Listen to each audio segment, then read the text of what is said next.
Oh, but it's working.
I can't hear it.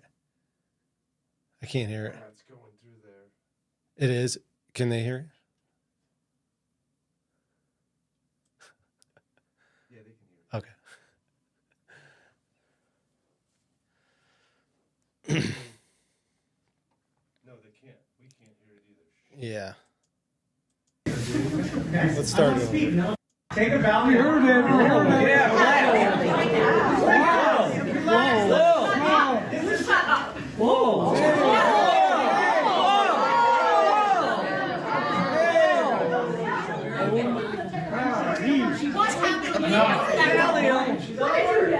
She's out of order. 11 people speak. That's why they're here. They're here. I'm not moving. Okay? I want to speak. No, go. I'm going to move for a 5-minute recess. No. Yeah, great. You need it. Yes, I. You're not voting, sir. It's the trustees. See, you're not following the rules, dude. Speaking, you shouldn't speak. It's fine.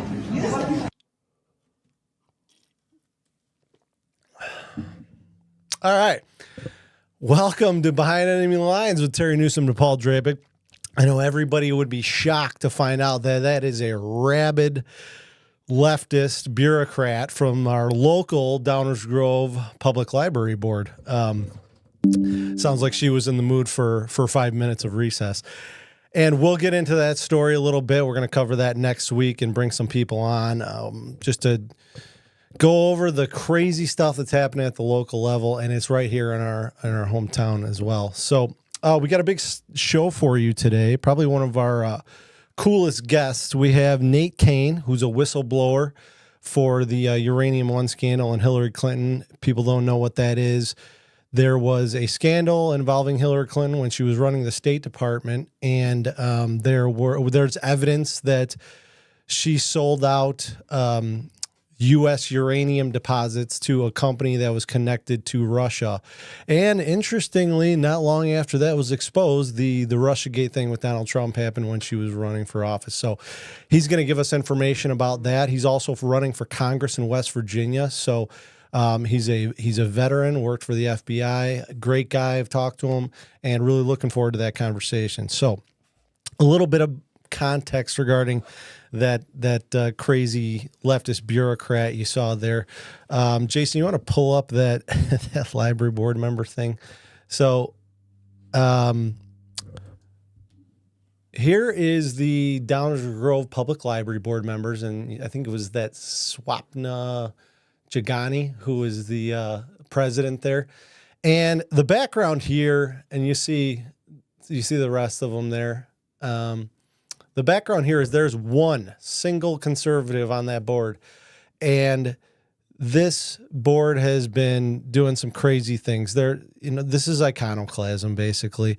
They've created a land acknowledgement for Native Americans because apparently the library is on Native American land. And you want to scroll down a little? Let's get all those names. So the Bill Neenberg is the sole conservative on that board, and they're trying to expel him because for asking for financial declarations and trying to get some transparency and the crime of dissent as it relates to this land acknowledgement, is saying that America's evil because we put a library on Native American land, and as if the people living now are responsible for the Native American genocide that happened a few generations ago.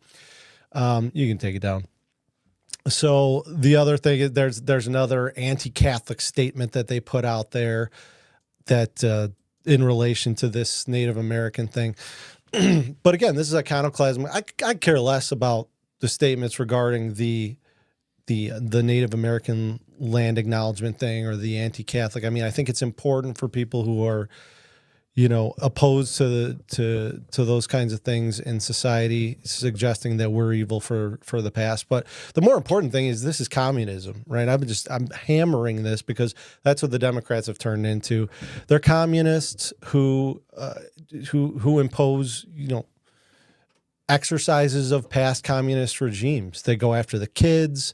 They engage in iconoclasm, which is basically criticizing, the historical context of our nation and suggesting that that's something that we should engage in because we should be better. And, then we should create more laws and expand government to enact a more perfect union and future. But really all they're doing is taking away rights, right? So we'll get into that.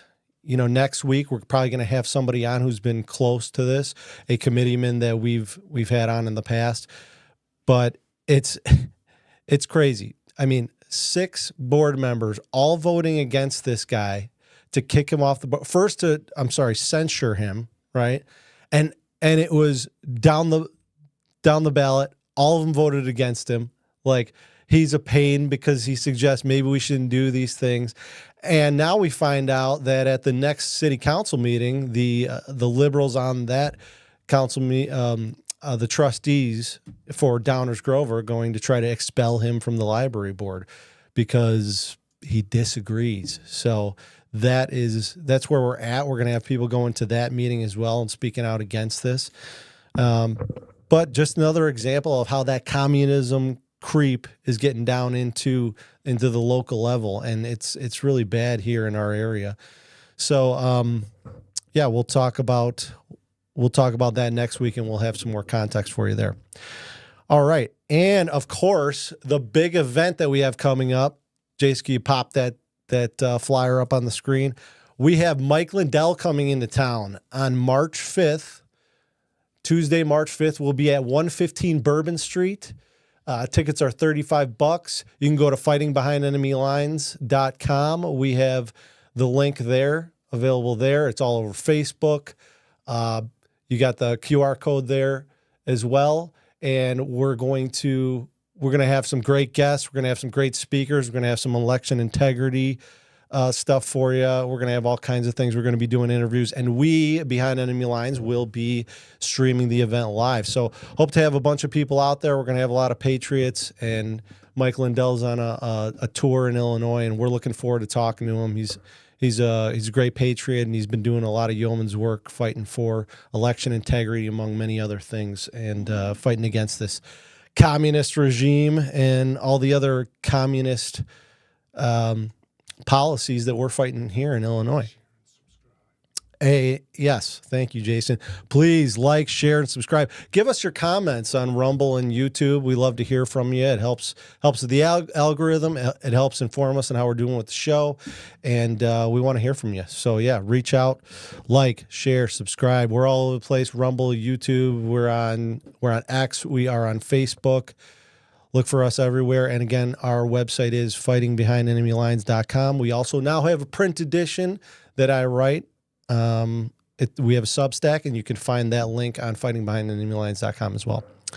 All right. So, Jason, what do you say? Why don't we get into the news? We got some crazy leftists in the news, as we do every day, trying to take away parental rights. So if we could pull up our first story, it's my second Substack on the crazy radical leftist Ann Stava Murray, who's a representative in the 81st District of Illinois. She's an Illinois representative, and she has introduced a bill. Jason, if you could scroll down a little bit till we get to the picture of the bill. She has introduced a bananas bill. This bill is, we're highlighting the parts of that bill that are crazy. Okay, so this bill essentially criminalizes parents who would otherwise protect their minor children from abortion, primary care, or gender-affirming services, right? The evil of this bill is found in the changing of the nature of consent. So it's to provide immunity from criminal liability for any monsters who might perform such services on your child. And of course, it's changing the consent, the age of consent for the child to go ahead with these services without the knowledge of their parents. And again, criminalizing the parent if they oppose this. And the nail in the coffin is the very last line, which it leaves the minor consent open to the interpretation of the healthcare provider performing such services. So if you see there, if the healthcare professional relied in good faith on representations made by the minor. I mean, it's unbelievable. Now, this is a bill, right? This isn't law yet, but this is criminalizing parents who do not want their kids medically intervened with without their knowledge. And if they oppose it when it happens, they could go to jail, according to this bill. It criminalizes this. It's an amendment to I believe a civil rights law that's already in play in Illinois. So this is bananas. It's completely insane. It's a violation of our civil rights. It is communism, plain and simple communism. This is what happened in Maoist China. This is what happened in Stalinist Russia, right? Communism, it just eats away at the freedoms of individuals. It has to control every institution of society. That's the only way for it to reform society, and it has to control people's lives. So they go all the way down to the level of the family. This is a little shocking that it's happening in America. We've seen the communist creep happen in our bureaucratic agencies and our institutions like education, the media, entertainment, and Hollywood. But the fact that you see some of these blue states trying to put laws into place where they're driving a wedge between the child and the family with the state it's 1984 style stuff. It's shocking. And people need to read this legislation. They want to claim that, they're looking out for the rights of transgender kids. First of all, there's no such thing as transgender kids. Okay. Transgender kids there's no such thing as a transgender child without the influence and indoctrination of the adults in that kid's life. I mean, convincing a child that they can change their gender because They display tendencies of the other sex at a young age. It's evil, right? Children are extremely malleable because, as we've known for some time, our brains don't stop developing till around the age of 25. So, I mean, we don't allow children to go on field trips without parental consent, right?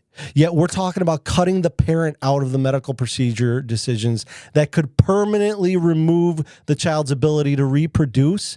What are we talking about here?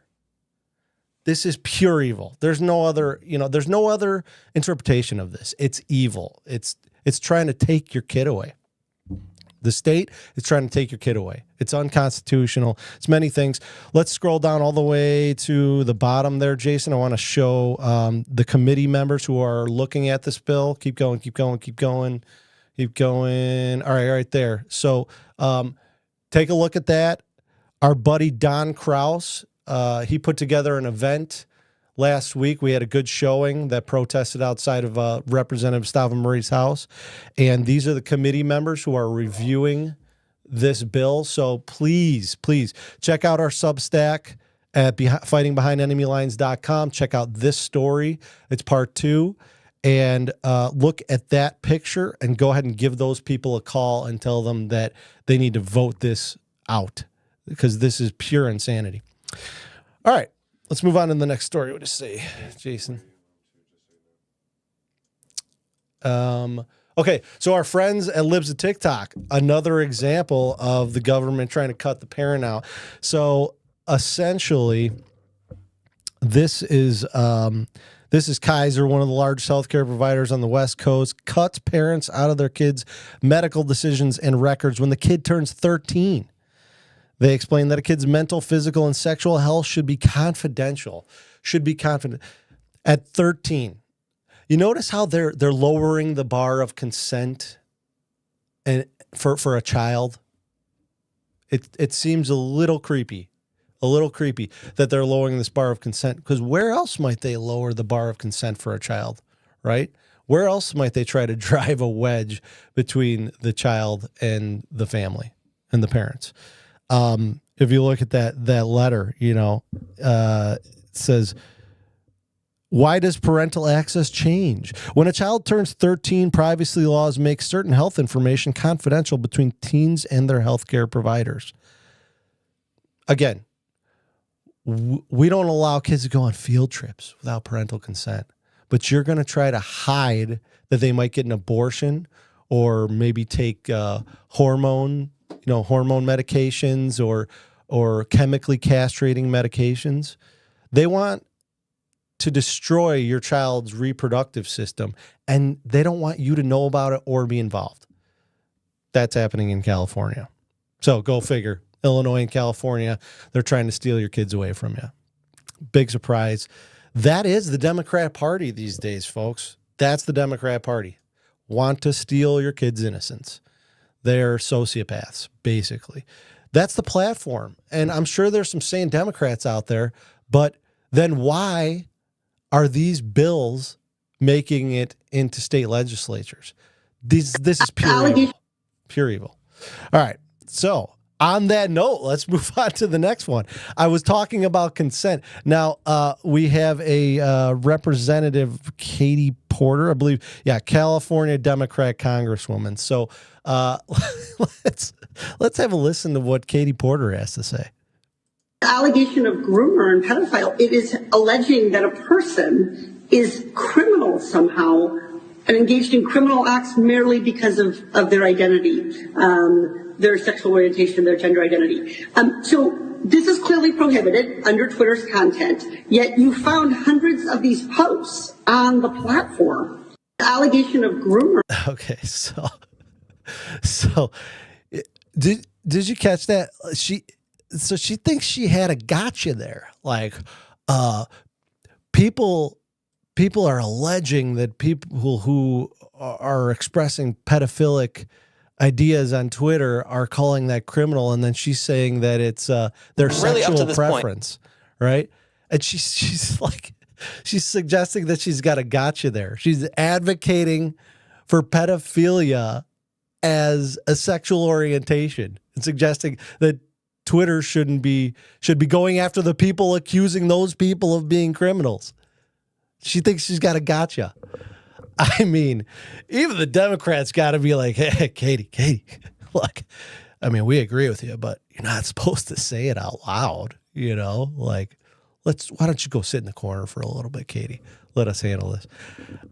I mean, that's the concern that I have about them shifting the goalpost on consent. First of all, it's insane to suggest that a kid can consent to destroying their own gender, destroying their bodies, their reproductive systems, at any age below the age of 18. You know, I even think that's too young. But, I mean, that's another conversation. But now you have Democrats advocating for pedophiles. And that's nothing new. I mean, we've seen these stories, right? They're trying to change the language of pedophiles to minor attracted person. Have you heard this one?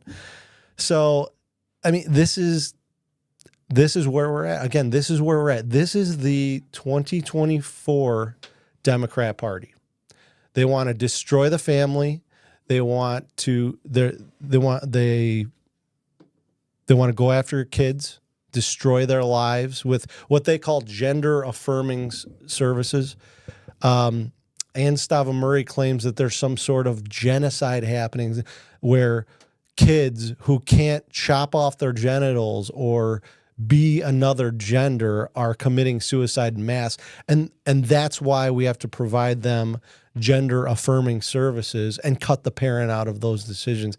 I mean, this is just a false reality. There is absolutely zero evidence for it.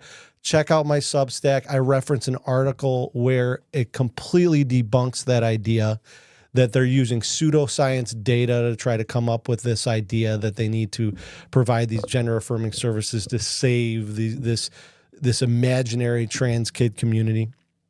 And furthermore, there's plenty of studies that suggest that the suicide attempt rate for transgender individuals is 7 times the average of the rest of the population. And then the actual suicide death rate is like 3.5 times the rest of the population. So it's actually the other way around. It's the people who become transgender that are usually in danger of committing suicide. So, all right, we've got to wrap this up so we can get to Nate. So let's go to the next clip. And just another way that they're coming after your kids, trying to indoctrinate them. Yeah, let's fast forward to, here we go. System sanctioned by the state. So those of us who are white. So are you saying that all white people are racist? Yes. Just let that sit.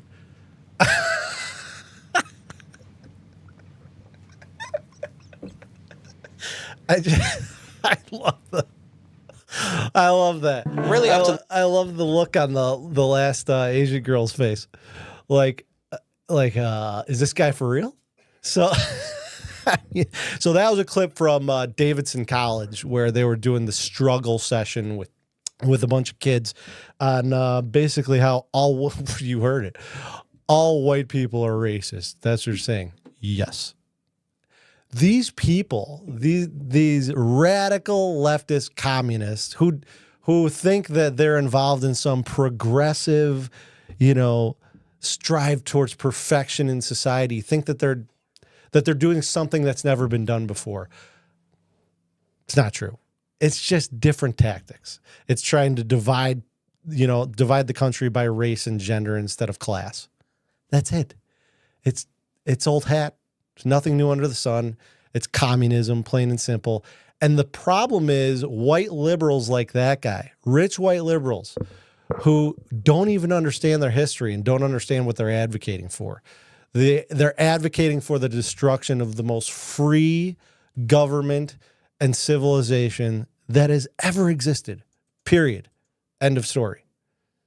And they'll be the first ones when the communism fully comes in to go down, because that's what happened in Stalinist Russia, and that is particularly what happened in Maoist China.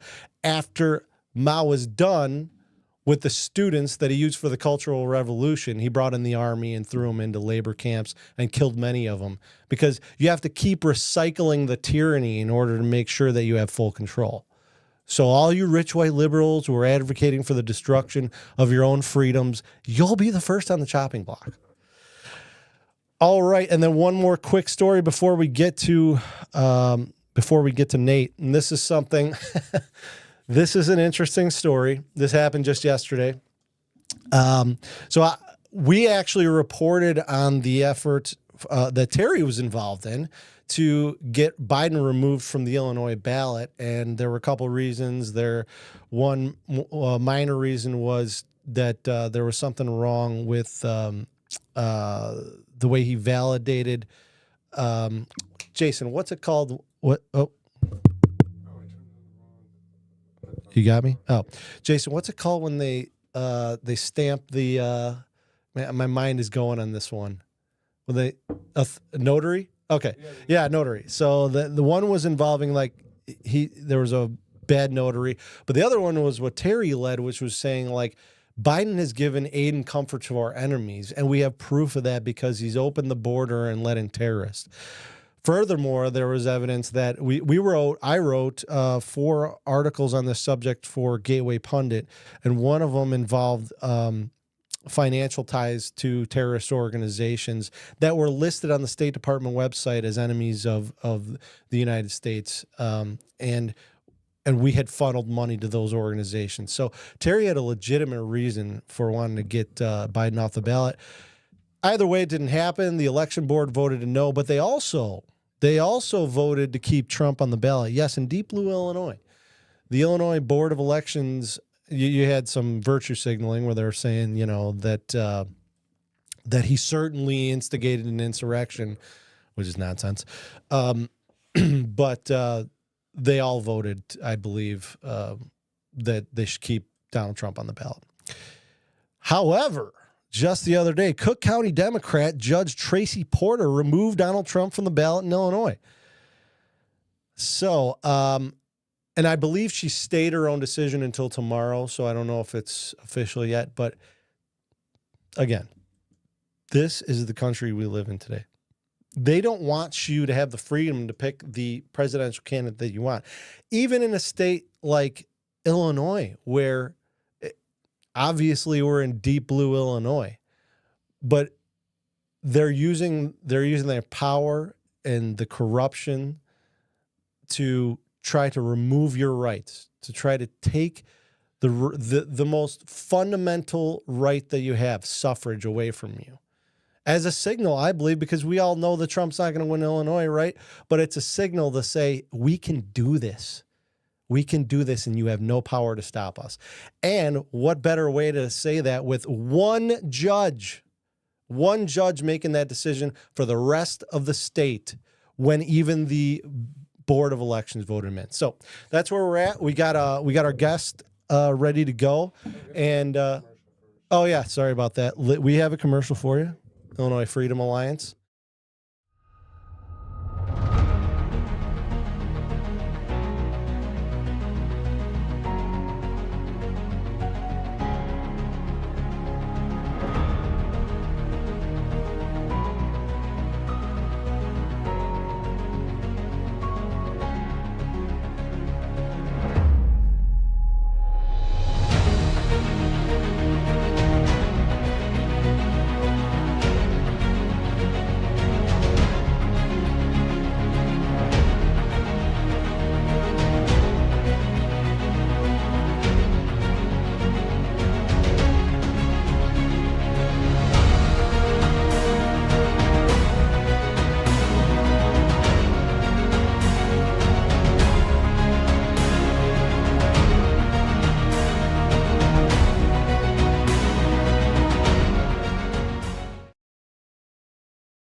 All right. Everybody check out Illinois Freedom Alliance. They're doing yeoman's work out there, fighting for patriots everywhere in Illinois. So go to their website, give them a call, see if you can help out. All right. We've got our guest ready for you. We've got a great guest, Nate Cain. He is a Uranium One whistleblower. He is running for Congress in the great state of West Virginia. And he's got a hell of an interesting story and probably one of our most interesting guests to date. So, Nate, welcome. Thanks for joining the show. Hey, thank you for having me on. Absolutely. So, Nate, first, can you just give us a little bit of a background about yourself? Tell us, leading up, I guess, into how you got involved in whistleblowing on Hillary Clinton, and we'll go from there. Sure. So, my background has been primarily working with the military. I started off in the United States Army as a enlisted soldier. Thank you for I did that for 3.5 years, and then I got out and started working for the U.S. Navy. And I did a little work, contract work with DISA, and then some contract work with the Navy. And then I ended up becoming a Navy federal employee. I did that for about 9 years. Then I went to work for the U.S. Marine Corps. I was part of a cyber protection team, black team. We went after hackers that were hacking national critical infrastructure. One of the best, most exciting jobs I ever had by far. But I got offered twice my salary to leave that job and go be a contractor for the FBI back in 2016. So I ended up joining the FBI. I was excited. I mean, it was the top salary I'd ever made in my life. It was at the pinnacle of my career. And, it was an honor, to go work for the FBI. And so most of my background was, with the military, but I've got a background as a cybersecurity subject matter expert for 27 years. And so I know my stuff when it comes to this. And so that was one of the reasons why the FBI, had hired me, was I had an extensive background in training with NSA and, knowing how to, basically build the tools to go in and hack, other people's systems from the ground up. Building the sockets and everything that are needed for that. But also I had a background in systems architecture and planning and deployment. And specifically one tool in particular that the FBI was deploying, a vendor tool that was related to the system they wanted to deploy for their vulnerability management.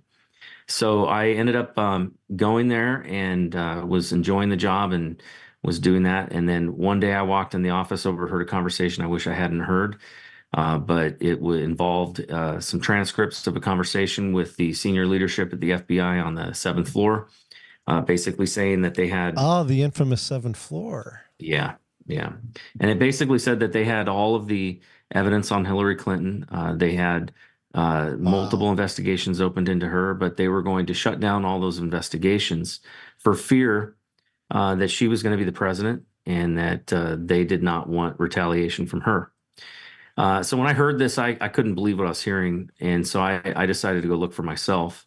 And I went and I could not find those transcripts.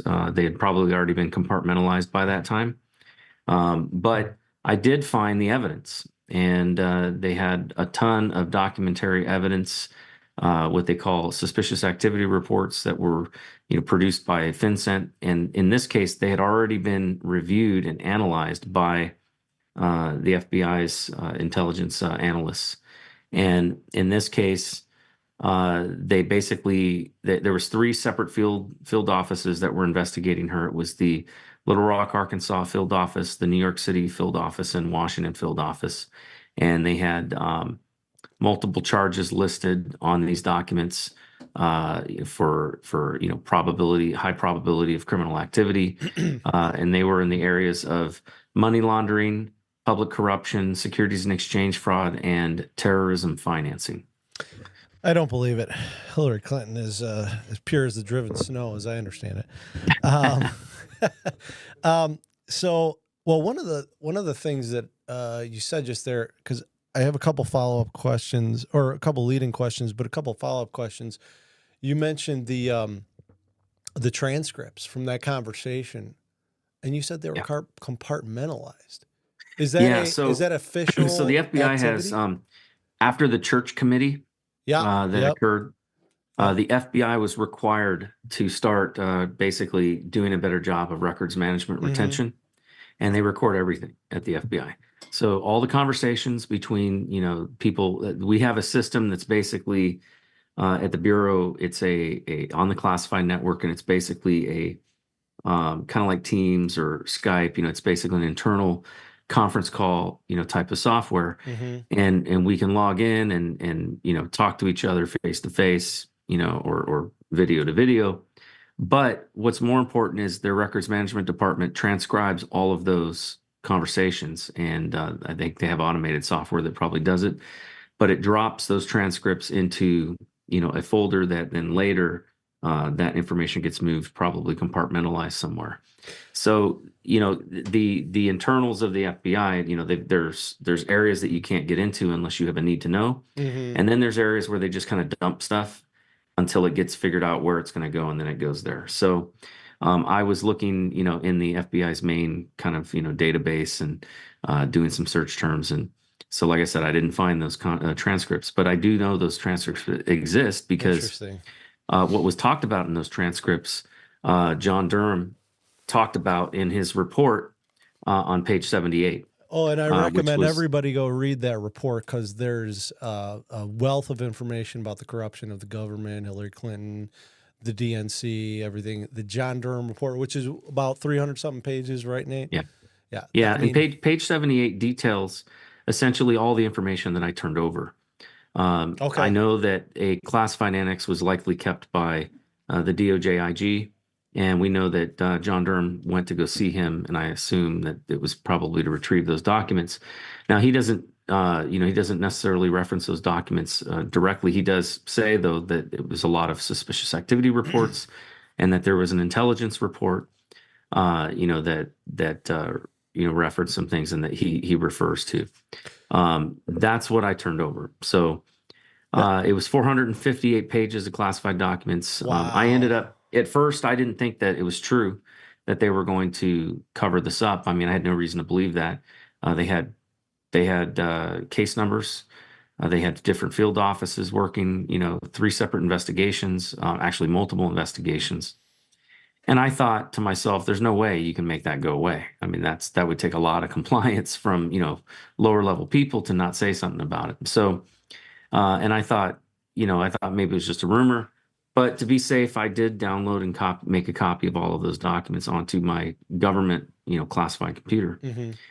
And, I wasn't trying to hide anything or anything. So I just downloaded them there, and I figured, that way, if I ever needed to reference them again, I could.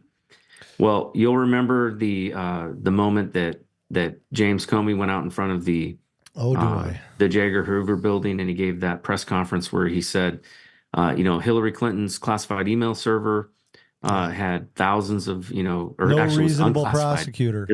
It was a private email server found in the basement bathroom of her home in Chappaquiddick. And he said they found thousands of classified documents on there. Yep.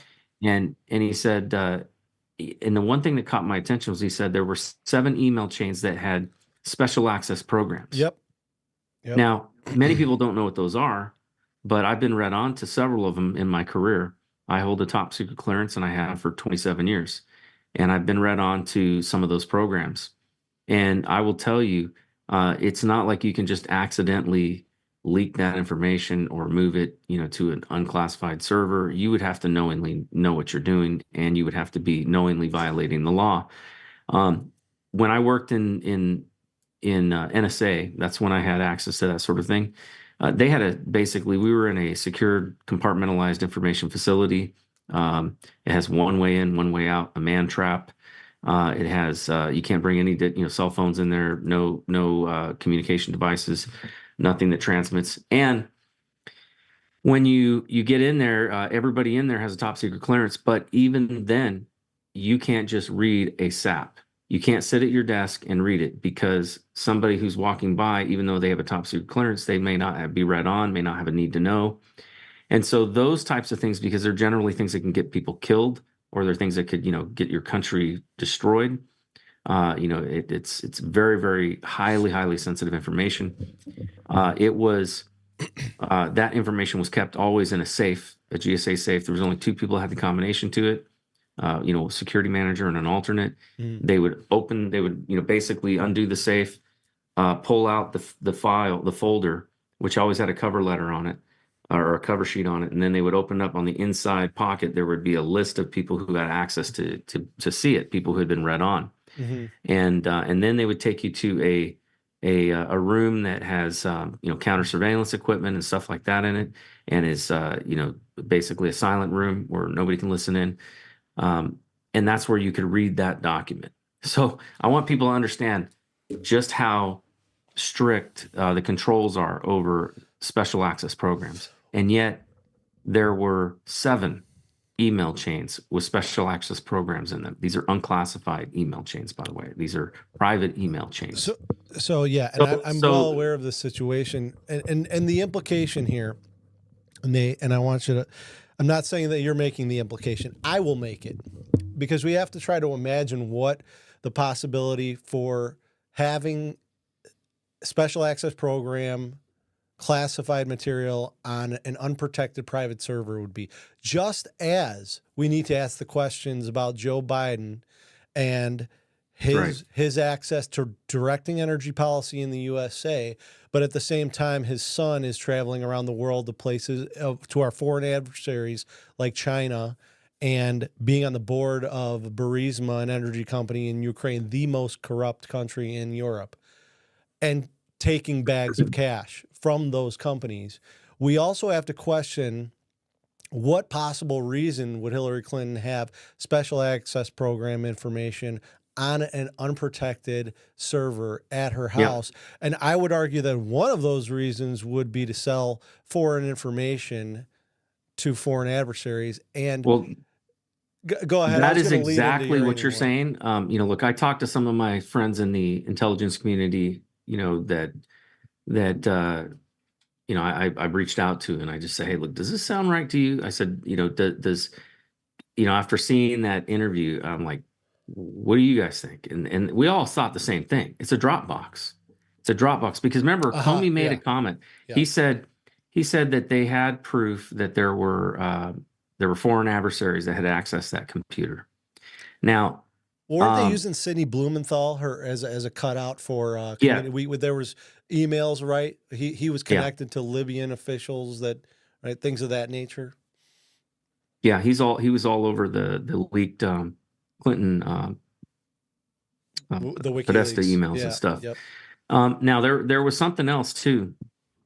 I forgot to mention when these conversations were overheard about the transcripts, words like treason were being thrown around. Statement that this was too big. It was so big it could bring down the government. Mm-hmm. So I, to this day, I still don't know what all that was about, because the stuff that I saw was bad, certainly treasonous, but bringing down the entire government, I don't know. So there may have been more to the story than what I found, but I will tell you this, that when Comey was giving that press conference, I heard my unit chief cussing and swearing. And his office was not too far from mine, and I kind of walked over there. I had a good relationship with him, and I just poked my head in his office. I'm like, "Hey, Chuck, what's going on?" And they were showing, the Comey out there giving a speech, and he said, "The FBI does not make determinations of indictment. That's DOJ's job. The FBI only investigates." Right, they're the intelligence arm of the domestic intelligence arm of the That's right. And so I asked him, I was still at this point, hoping for the best, and I guess was a bit still naive. I said, do you think maybe they're going light on her with regards to the email server, because they're going to bring an indictment on something much bigger? Because I'm thinking still about these other documents that I've seen. Treason? Is that what you're thinking? He goes, no, they're going to cover this up. Oh, and at that point, and this is the unit chief. So at that point, I decided, wow, what am I going to do about this? I could turn a blind eye and continue making the most money I'd ever made, and just keep my head down, or I could blow the whistle. And but the problem was with blowing the whistle was everybody in my chain of command was involved. I mean, basically all the senior leadership of the FBI was involved. You had Comey especially, so a lot of these documents dealt with Uranium One. It wasn't all Uranium One. It was a lot of other countries as well, but Russia and Canada and But and the Nate, whole can uranium. we back up for a second? And I think Sure. to provide context, this is because we're talking about some crazy stuff here, and we've already covered some insane things. But I tried to articulate earlier what what my understanding of the Uranium One scandal was. In essence, while Hillary Clinton was running the State Department, she approved a sale of. I believe she approved the sale of the mining for uranium in the United States to a company in Canada who was then connected to a Russian company, right? And subsequently, the Clinton Foundation was found to have been given a like $150 million donation from the Canadian company who was connected to the Russian company who is now has access to uranium deposits in the United States. Could you clarify some of that? Is that sure? That right? So Uranium One was a Canadian mining company. Mm-hmm. They had a contract with the United States to process 20% of our uranium supply chain. Russia had a company in their country called Rosatom or Rosatom, Russian Atom. And they had been trying to break into our uranium market. They were notoriously involved in some other activities that the FBI knew about, specifically a kickback and bribery scheme involving a company called 10X, which transported yellow cake uranium and a byproduct of uranium, and transported that, with trucks across the U.S. They were trying to, get into, basically subvert or get into our uranium supply chain.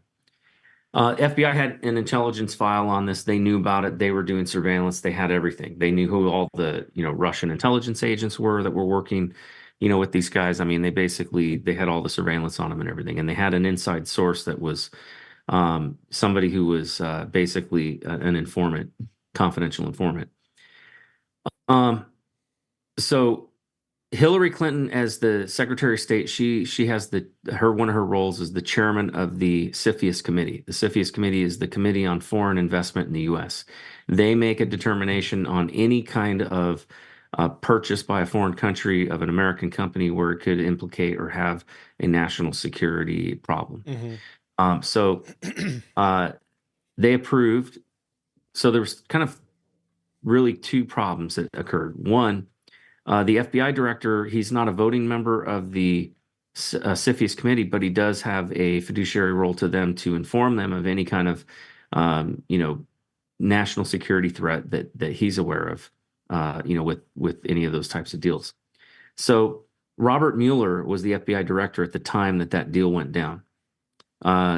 Jim Comey was the deputy director of the FBI. And then later, when you look at that company that was, or I should say before that, the company that they already had intel on, Rosatom, that intel was due to a investigation into 10X and Rosatom. The person leading that investigation was U.S. Attorney at the time of Maryland, which was Rod Rosenstein, the now deputy AG, right? And the head of the public corruption unit was involved, and his name was Michael Atkinson, and at the time that I blew the whistle, he was then the intelligence community inspector general. So basically, every pathway that I had to going to bringing this stuff to the attention of the intelligence committees, because really that's the only person, when you're dealing with that kind of level of classified information, there's really only one way that you can handle it that's legal, and that is that you can take it to Congress. You can take it to the Oversight Committee for the Intelligence Community, which is the House Permanent Select Committee on Intelligence for the House, and the Senate Select Committee on Intelligence for the Senate. And so I looked at the law. I spent some months, kind of researching this and figuring out how I could do this, because originally I was going to call the HIPSI, and I decided against that when I realized that they were probably being surveilled by the intelligence community. And then I thought, well, I'll walk in, but then I thought, well, no, because then they got cameras. So I reached out to a friend. Actually, at the time, he wasn't a friend. I didn't know him. He didn't know me. He's a friend now. But a YouTuber named Bill Still at the time had a show called The Still Report. And he had some pretty high-profile whistleblowers on the show, including Bill Binney. And he had worked. Bill Yeah, and Binney's great. he had worked in DC at one point, so I figured he probably had some connections. And he always ended his show with a Bible verse, and so I knew he was a Christian, and that was important to me too. Is Sure. that in that world, there's very few people that you can trust, and and that's not a guarantee of anything, but at least it gave me a good warm and fuzzy. So I reached out through a Proton Mail account that I had created, and then I just said, hey, I want to talk to you about a whistleblowing thing, but not over unsecured means. Sure. Get a Proton Mail account, and then we'll talk. And he immediately, emailed me back within 30 minutes. So we started a conversation. I went down there because I didn't trust, talking to him over the phone about any of this. So I went down there, met with him at his house, and I talked to him in person about it. He lived down in South Carolina at the time, so it was quite a drive. But we talked about everything, and he ended up then bringing that information, he didn't touch it, but he contacted his contact up at in DC, who knew Devin Nunes personally and had a backdoor into the HIPSI. And so that guy went and talked to Devin Nunes, said, hey, there was a whistleblower that wants to come forward with some information on Uranium One. And so they set up a clandestine meeting with Devin Nunes, a senior staff member. So I went the day of the drop, or the day of the exchange of prisoners, if you will. I had one major problem, and that was how to get this information out of the FBI without them knowing about it. And Right. so at the time, the unit that I worked for was in control of both the engineering, cybersecurity engineering, but also the cybersecurity red team, which did pen testing. And a guy who I worked with, who was on the pen testing team, had just been walked out of the FBI, and so basically they removed him, and he was fired and probably lost his clearance and everything else. I don't know what he did, but who knows? But my boss said, hey, I want you to take his desk, and because he was part of the pen testing team, his machine did not have the thumb drive detection software that would alert somebody that I had plugged a thumb drive in. Wow. So I copied. I grabbed a non-serialized thumb drive, from one of the government thumb drives, and I plugged it in, copied all the files to it, double wrapped it, followed all the protocols for carrying it out of the FBI. I had a courier card, so I was legally authorized to to carry top secret documents outside the FBI building. You're like Snowden, but running for Congress, huh, Nate? Yeah, well, if Snowden had done what I had done and had done things through proper channels, he'd still be in America. He would not be in jail. He might be dead. They certainly tried to kill me, and I'll get into that in a minute. But sure. Yeah, we got time. This is a fascinating conversation. I want to keep going on this. So, yeah, if you got time. Yeah, absolutely. Okay. I'm good for time tonight. So I ended up at that point, I brought the documents out. I walked to the botanical gardens. Bill Still drove up from South Carolina and picked me up in his minivan. And then we drove around the corner and we picked up Devin Nunes, a senior staff member. Interestingly enough, when I tried to show him my FBI badge, he said, oh, no, I'd rather not see that. He says, it's probably better for you that way. And I was like, okay, that's kind of interesting. So, but, I debriefed the guy for 3 hours. Wait, I did he said it was better for you? That's what he said. He said it would be safer for me if he did not know who I was.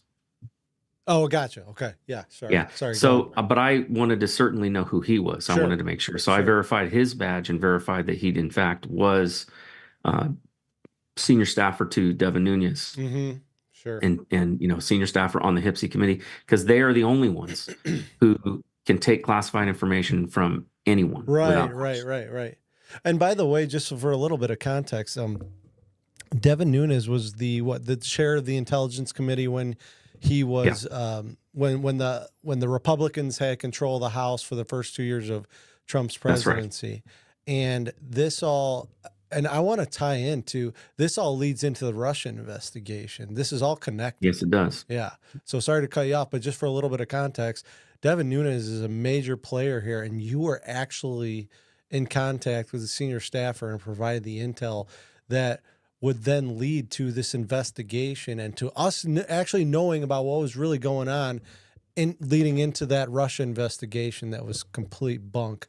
But yeah, go ahead. That's fascinating. So I basically went through and debriefed him on everything. And it was, like I said, it was 458 pages. Most of it dealt with Hillary Clinton. There was a few additional things that had nothing to do with Hillary, but there were issues that I figured, hey, if I'm going to blow the whistle, I might as well tell them about this too, because it was bad stuff. One of them was an FBI report that was refuting everything that the FBI was telling then, Congress about, about election integrity. They were trying to say that, and I know what they were trying to do. They were trying to basically say that Trump won the election with the help of the Russians. Well, their own internal documents said that the Russians couldn't even, had no capability at that time of meaningfully hacking our elections. Nate, because of the way that it was all distributed.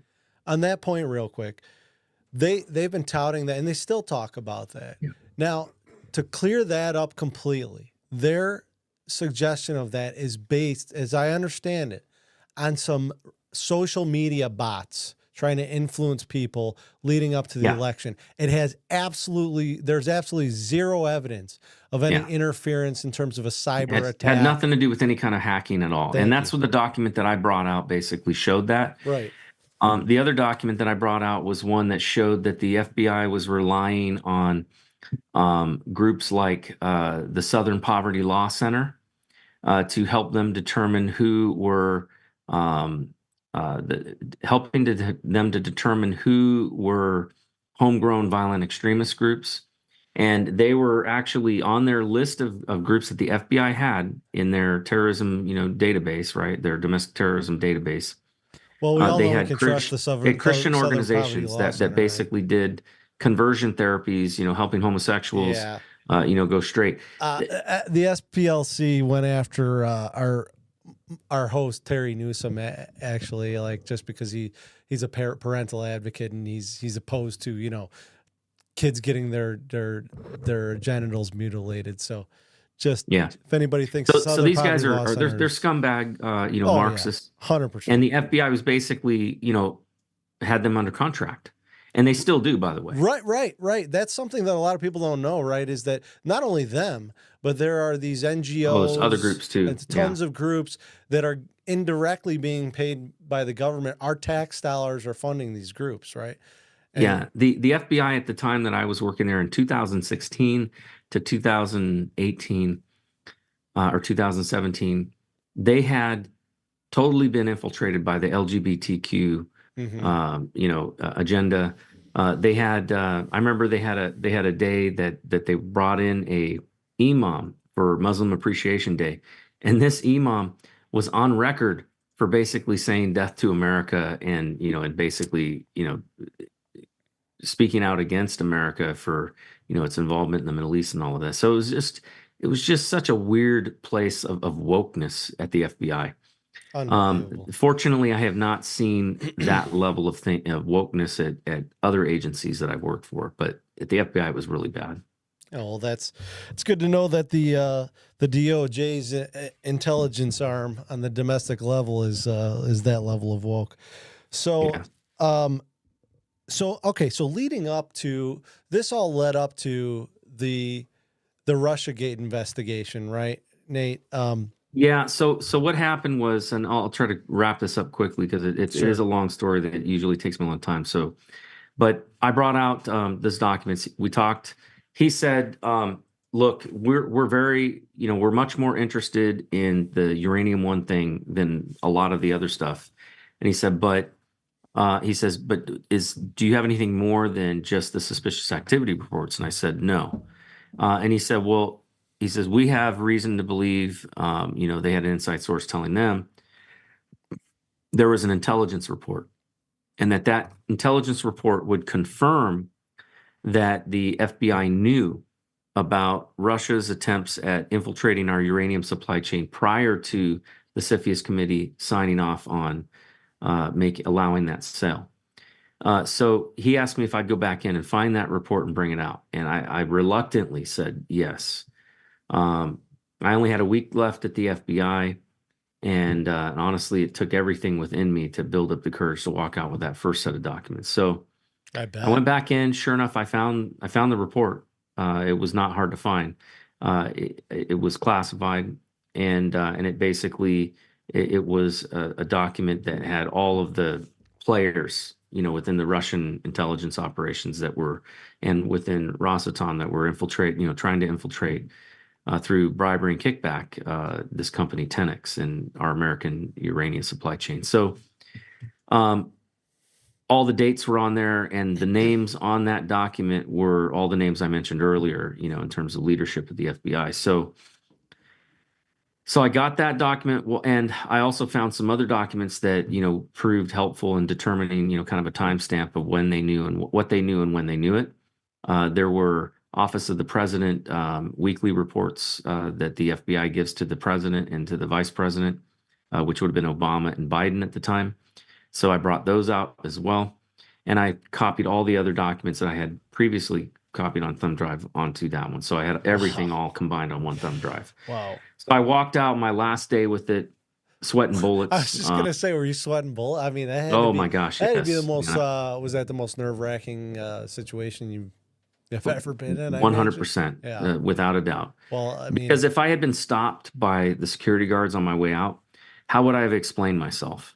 I mean, you probably would have been put in prison, right? That's, well, I'm sure, it would have been one of those situations where, there would have been some pretty heavy duty interrogation. So, yeah, right.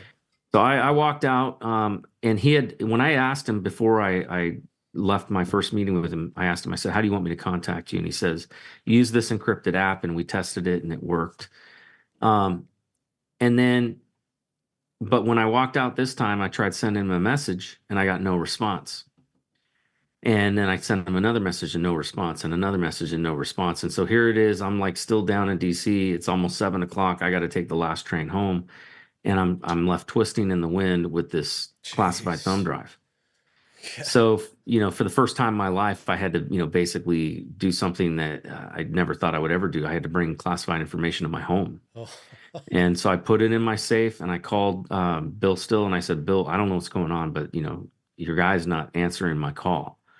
He's not answering my text. And he goes, yeah, I've tried reaching out to him and I'm not getting any response either. Wow. He says, I don't trust what's going on right now. And, I just don't trust these guys. And I said, I need a lawyer because I'm in some serious, crap right now. Yeah. And so I asked him to find me a lawyer. At this point, I was kind of in hiding. The job I had left the FBI, I got a job, it's about $40,000 less, but I was able to work from home, and, which we lived in Maryland at the time. And I just didn't feel safe going out. I didn't, I had no reason to believe that anybody knew who I was. But the moment that, I realized I needed to get some legal protection. Sure. So he reached out to a lawyer, found me a lawyer that was a whistleblowing attorney that had been on Trump's transition team and had done some work for Trump directly. And so, I felt comfortable with that. And I met up with Michael was his name, and I met him at Saint Michael's Church. I think it was in Falls Church, but I might be wrong, near his office. But we met at his church, and he asked me, are you independently wealthy, or do you have, rich relatives or something? And I said, no. I said, why are you asking me that? And he said, because I'm expensive. And I asked him how much he was. He said $750 an hour. And I think my face turned white at the time. So I asked him, I said, you can't do this pro bono. And he laughed at me. He said, are you kidding me? You're going up against Hillary Clinton and all her cronies, senior leadership at the DOJ and the FBI and Russian intelligence agents. He says, probably no. The DNC too, right? Yeah. And he said, if I brought this case to my law partner, he would throw me out of the office. He said, it's way too much liability. And so at he's got that a point, I point went there. home and I cried. I thought, for sure, man, I was a dead man, or I was going to jail, or I was Yeah. going to end up in jail and dead. Yeah. And so, my wife and I got together and we prayed, and I got on my knees and I was just begging God, get me out of this mess. And I went to bed that night. I woke up every hour on the hour, I bet. stressed out completely, totally full of anxiety. And all I could do was just pray. 2 days passed by. Michael calls me up and he goes, "Hey, I have some interesting news. This is good news." He says, "I went down to Nashville, talked to a woman down there. She's an older woman. She has more money than she needs. And I thought maybe she'd be willing to, donate maybe $20,000 to, $10,000 or $20,000 to get a legal fund started for you." And so I guess when he told her my story, she asked him how much this was going to end up costing me. And he said, probably around $200,000. And she pulled out her checkbook and wrote a check for $200,000. Wow. With 8 different, with lawyers and co-counsels and all these different, people involved. My legal bills came to $198,000 when it was all said and done. Oh, wow. Well, that lady's So that was kind of a miracle. I call that miracle number 2. The first miracle was being moved to the computer that was the only computer that I could have moved that stuff off of onto a thumb drive. Then that happened. And then the third miracle, which was pretty amazing, was we had now that we had some money, we wanted to go get some counsel from Joe DeGeneva and Victoria Tausing. Oh, yeah. I'm familiar. Yeah. So Victoria Tausing was representing the other whistleblower, the other Uranium One whistleblower. This was William Joseph Campbell, who was an FBI informant. And I don't know fully what all he had, but I think he may have been the one who was the inside informant that had the information on 10X and Rosatom. So I'm not 100% sure, but nonetheless, they were representing him, and he was trying to go public with what, the FBI basically left him twisting in the wind with classified hard drives. So we went there and we were getting ready to go in, and I was just so still stressed out at this point and nervous. And I just said, "Michael," I said, "can we pray?" And he said, "Absolutely." And he grabbed me by the hand and prayed while we were sitting there in the car. And he said to me, as he was praying, I had a flashback memory. 10 years prior to that, I was, my wife and I were living in California, in Southern California, a place called Moreno Valley, going to a church out there called Palm Canyon Christian Fellowship. And they had this exercise that they were doing on hearing God's voice. And we were supposed to pray and then, fast and be silent, and then listen and write down what we heard in that still small voice on a notepad or something. So I did that, and I heard only one thing. I heard, "Go to Sakaris." And so, this is back before smartphones. So I got on my computer, big old CRT monitor, and I got on MapQuest. That's how long ago it was. Oh, wow, yeah. And I start searching for some place called Sakaris, but there's no place in America called Sakaris. There's a Socorro, New Mexico. And in fact, my wife remembered all of this because we got into a little bit of an argument, because she said, "Well, maybe you heard God wrong. Maybe it was Socorro, which means help in Spanish." And I said, "No, I know what I heard. It was Sakaris with an A." And so I just forgot about it. Weird things like that happen, and, you don't think anything of it. And so I forgot all about it. Well, I had this flashback while he's praying for me. And then he says, "Amen." And I realize Michael's last name is Sakaris. Wow. Spelled exactly how I'd heard. So when I heard God say, "Go to Sakaris," it didn't mean a place. It meant a person. And I didn't even find him. 10 years prior to that? What's that? And that happened 10 years prior to that? 10 years prior. And I didn't even find him. That he was found by my friend Bill Still. But what ended up happening was, because of that, I had no more fear after that. Like, my anxiety, I still had scary moments. I certainly had, some level of fear, but that anxiety that had been, just crushing me was gone. Because I realized for 10 years, God had been aligning my footsteps so I would end up at the FBI at the right time to blow the whistle. And, to this day, there's times that, and thank God, because, in the end, the only person that was ever punished was me. After I completed my disclosures, and I say disclosures because there were 2 of them, the FBI raided my home with 16 agents, and they terrorized me and put me through hell and my family through hell. but in Hillary Clinton's out free walking around with no punishment. But it doesn't matter because I know that God intended for me to do that. And there was a reason that maybe I don't understand. But that was extremely helpful. Now, what happened was we decided after that meeting that it was best for us to reach out to the DOJ IG, Michael Horowitz. Mm-hmm. As far as we could tell, he wasn't tied up with any of this stuff. And he had just ruled on lack of candor on the deputy FBI deputy director. And so, we thought, well, maybe this guy would, be good. And he turned out to actually be a fair man. He agreed to Horowitz some very... What's that? You saying Horowitz was fair? Yes, he was. I don't have anything negative to say about him. There's some people that don't trust him, but I will tell you, he went to extraordinary measures to keep me safe and to help me blow the whistle. The first thing that happened was there was no way I was going, to allow anybody to know who I was. I wanted total anonymity, and he agreed to it.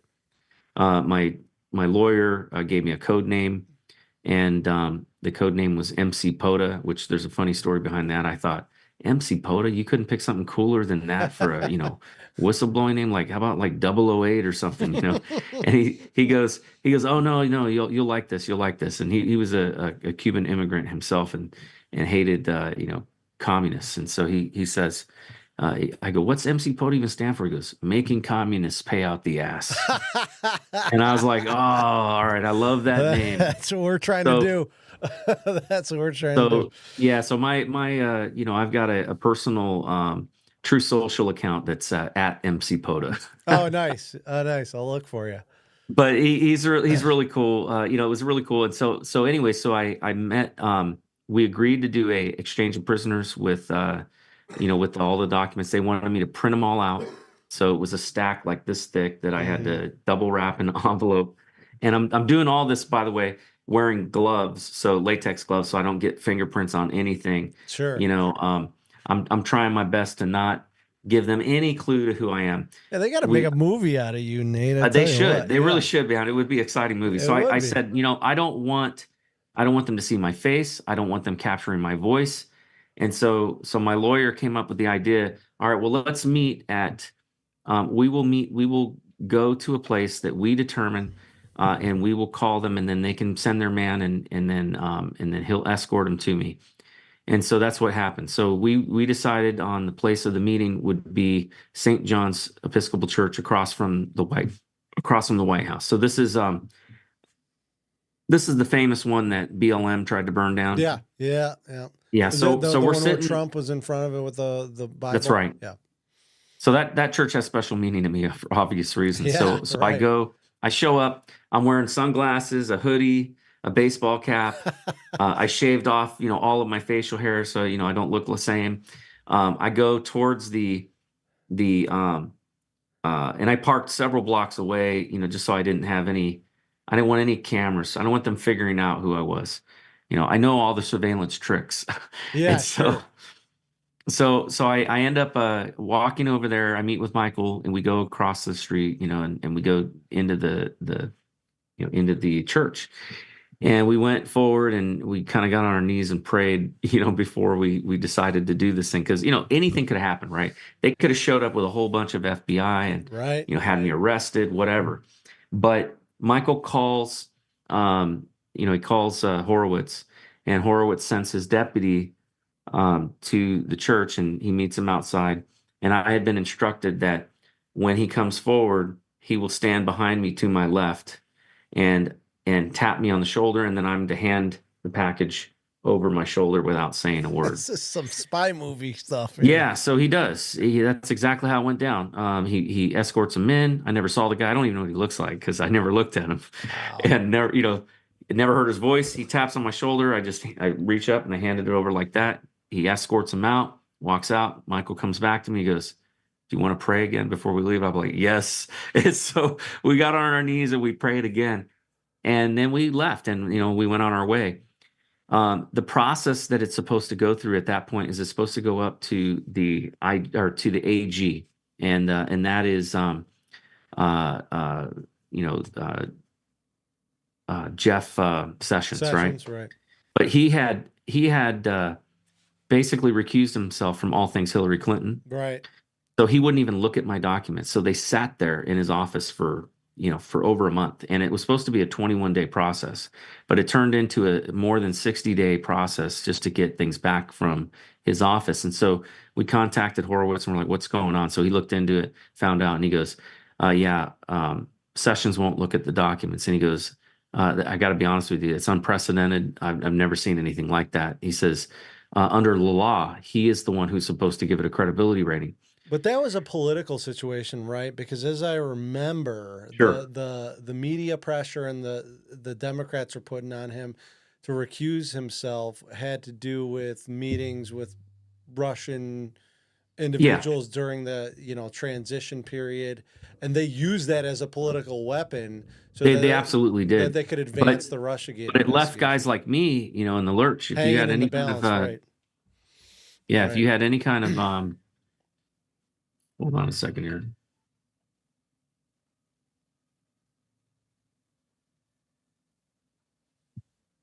Sorry about that. That's all right. I had somebody trying to call me on Signal.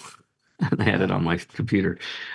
So I ended up at that point, I was very frustrated, and so was Horowitz. And Horowitz actually offered an olive branch. He said, would you accept a credibility rating given by me? And I was like, yeah, of course, you're the IG. So, he has access to the database. These are all serialized documents. He was able to go in and verify that all these documents were legit. And based on his findings, he determined that this was a matter of urgent concern, national security, urgent concern. Wow. And so he gave me, all this is through my lawyer, but he gave us authorization to go to both the House and the Senate Intel committees. So the next thing was a phone call to the House Intel Committee, to which they said, their liaison said that, asked if I would be willing to testify, to which I said, not no, but hell no. Because, I knew that the moment I testify, the Democrats are going to leak everything. And then, I'll have a target on my back. So they said, well, if you're not going to testify, then we don't want your documents. And I said, excuse me?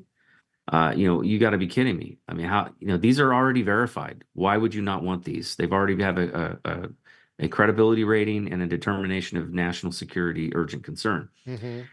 So we went back to Horowitz, and Horowitz is just, again, he was like, I can't believe this. He goes, ask them if they will take the documents if I deliver them to them. So that's why I say Horowitz was a good guy, because he actually, he went out of his way. That's a big point. That right there is a big point, because I have heard a lot of that about Horowitz as well, and that he didn't do enough. But also, as I understand it, his IG he did everything he could. Yeah, he went above what he was allowed. He went above what he normally would do to make this happen. So when I so at that point, we went back to them. They said, yes, they would take them if they came from Horowitz. Horowitz delivered on that, delivered them both to House and the Senate. And then we were done. And I thought, at this point, I'm washing my hands of this. I'm going back to my life, and I'm going to go enjoy, and go enjoy the rest of my life and forget. Nate, try I to could have forget told about you this. that's not true. Yeah, well, I had no intentions of ever going public. I mean, that's not something I wanted to do. Sure, I've had it, my anonymity for 27 years with my, clearance and everything. But I ended up 4 months later, I started noticing things happening. I started noticing certain signals on my phone and with my computer. And remember, I'm a cyber guy. Remember, I've been read on to Section 702 FISA, signals intelligence. I know when somebody's, eavesdropping on my phone calls. When somebody probably pulled the FISA and got permission to surveil you. Is that what you're? Oh, I'm sure. I'm sure they did. Yeah. And so, and not only that, but I found out later that was the case, and that there were, they were spying on people that I worked with and people that I knew. No abuse in that FISA system at all, is there, Nate? Yeah. So I ended up at that point, I knew something was up. I knew that I was likely going to get raided because the signals were there. Sure. And my lawyer calls me, not thinking, because my lawyer still at this point believed, in America, and believed in the justice system. You're a lawyer, so you better believe in it. Well, wow. He calls me up and he goes, hey, we need to do something about that thumb drive. Maybe get it somewhere safe and out of your home. And literally the next day, I had 16 agents show up to my house and do a raid. Now they did not. It was not it was not the kind of raid where they kicked down my door, at 3 a.m. They came to my house at like 9 a.m. They knocked on the door. I went and I talked to them. I asked them to show me their badges. I let them in. I talked to them. I told them everything. I had nothing to hide. And I started by telling them, hey, just so you know, I'm a protected whistleblower under the Intelligence Community Whistleblower Protection Act. I actually gave them the thumb drive because honestly, as long as I had that thing in my possession, I saw it as kind of like that thing just made me a target, And so, but I had authorization to maintain the thumb drive by Horowitz in case the Hipsy and the Sissy did nothing, then I could take it to the judiciary. And but they executed a search warrant on me. They detained me. They went through my entire house. Ironically, I'm laughing when I heard the story about them going through Melania's panty drawers because they did the same thing at my house with my wife's lingerie. They went through all of our stuff. They made me. The first thing they asked me is, "Do I own any guns?" Which I said yes. I see a couple so they're in of the them back safe. there. Yeah. I've got some good ones. Yeah, it looks like it. I got my. This is my Ruger precision rifle. Nice. 338 Lapua Magnum. It's my fun. That's my fun gun to go. Do long range shooting. My shotgun. I got a couple of AR platforms over here. A lot of fun. Good thing you're not in Illinois. Those things would have to be registered. Oh yeah. This one here. This one's my favorite one. This one's the. I call this the terrorist watch symbol. Right there, you go. Got, hey, it might come in handy. Might come in handy given the border situation that we have. Yeah, right. Well, you remember the FBI said that the Gadsden flag was a terrorism symbol. Oh my God! There's among many other things. Apparently. Oh yeah. So that was kind of my too. Middle finger to them. Yeah, good for you. Good for you. But they took all my guns and they zip tied them. They violated their rules, asking me to hand them my guns, which they could have shot me dead, and it was crazy. Wow. The agent in charge basically tried to get me to give up my passwords on everything, and I actually I didn't feel comfortable with that, but I did give them the password to the thumb drive. I figured it's their information, so I don't care, and they're going to find out anyways. Sure. And then when it came to that I gave them my lawyer's card. I said, look, I really don't think I should say anything more. And then the FBI agent called me the next day and tried to pressure me into giving him passwords for my government computer. And I'm like, I can't give you that. I said, I don't own that. That's not my computer. And I've actually signed non-disclosure saying that I will not provide my password to anybody. And I said, so I cannot give that to you. I said, but here's the name and number of the systems administrator. They can get you on and you can get everything you need.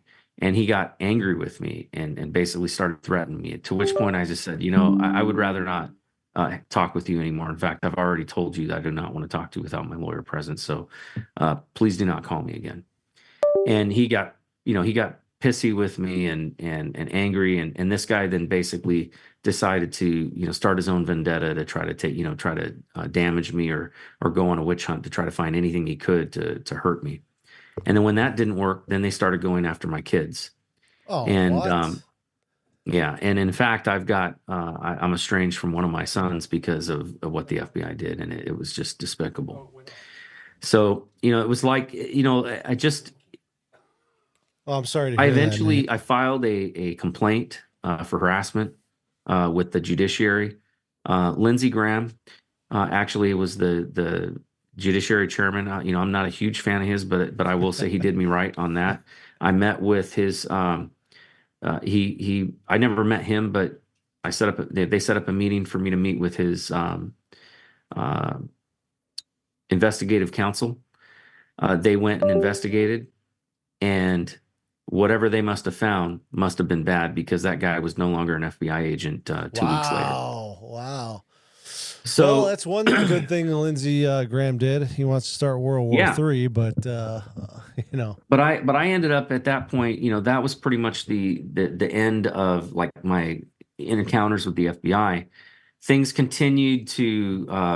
On the other hand, though, there was still the matter of these Russian intelligence agents and, and Hillary Clinton. Yeah. That Yeah, by one of the way, things Nate, that this, it's surprising that you're sitting here because there's quite a list of suspicious. Yes, suspicious deaths. Well, so one of the things that happened was, and this may have been why the guy got fired. One of the things that happened was somebody at the FBI leaked my name, who had been on the raid, and it most likely was probably that agent, leaked my name to the press. Now, I had protection and anonymity under the IG's office, but somebody leaked my name and the details of their investigation into me to the New York Times. And we caught word that from another reporter at the Daily Caller who had a spy inside the New York Times, that they were going to run a hit piece on me. And so he reached out to my lawyer, and my lawyer agreed to do an interview and speak on my behalf. And so we ended up having to go public with everything. Once that happened, of course, I ended up, having death threats. I had people show up at my house trying to, get me on film. I had one reporter, filming me and getting my driver's license and giving away my house address and everything. Or my license plate on my car and giving away my home address. And then a couple things happened. I started at that point, at first I kind of stayed quiet. I didn't, I had an interview that I was supposed to do on Hannity, and they canceled at the last minute. It came down from the top that they canceled because of the George Bush funeral going longer than expected. It was on that day. And then by the time Monday rolled around, the company I worked for had offered that if I stayed out of the press, they would keep me on with leave with pay, administrative leave with pay, while things were being adjudicated. If you stayed out of the press. Yeah. I agreed. Was this a contractor of the government? The contractor of the government. Yeah. Okay. So I agreed. I complied and I didn't do any interviews for a while. Until eventually they fired me. And when they fired me, they only offered me a week's severance. And they basically, I had not been charged. I had not even a ding on my security clearance. But the VA just didn't want to deal with it. And so they said, yeah, cut them loose. So, and I ended up in the FBI, and I found out through my supervisor that the FBI had contacted the FBI to find out if they could rehire me or bring me back on. And they spoke to the agent, supervisor agent in charge. And he had said, I guess had told them, well, you can do what you want, but, we're not, we would never bring him back, with us, and certainly would not have him touching our computers and blah, blah, blah.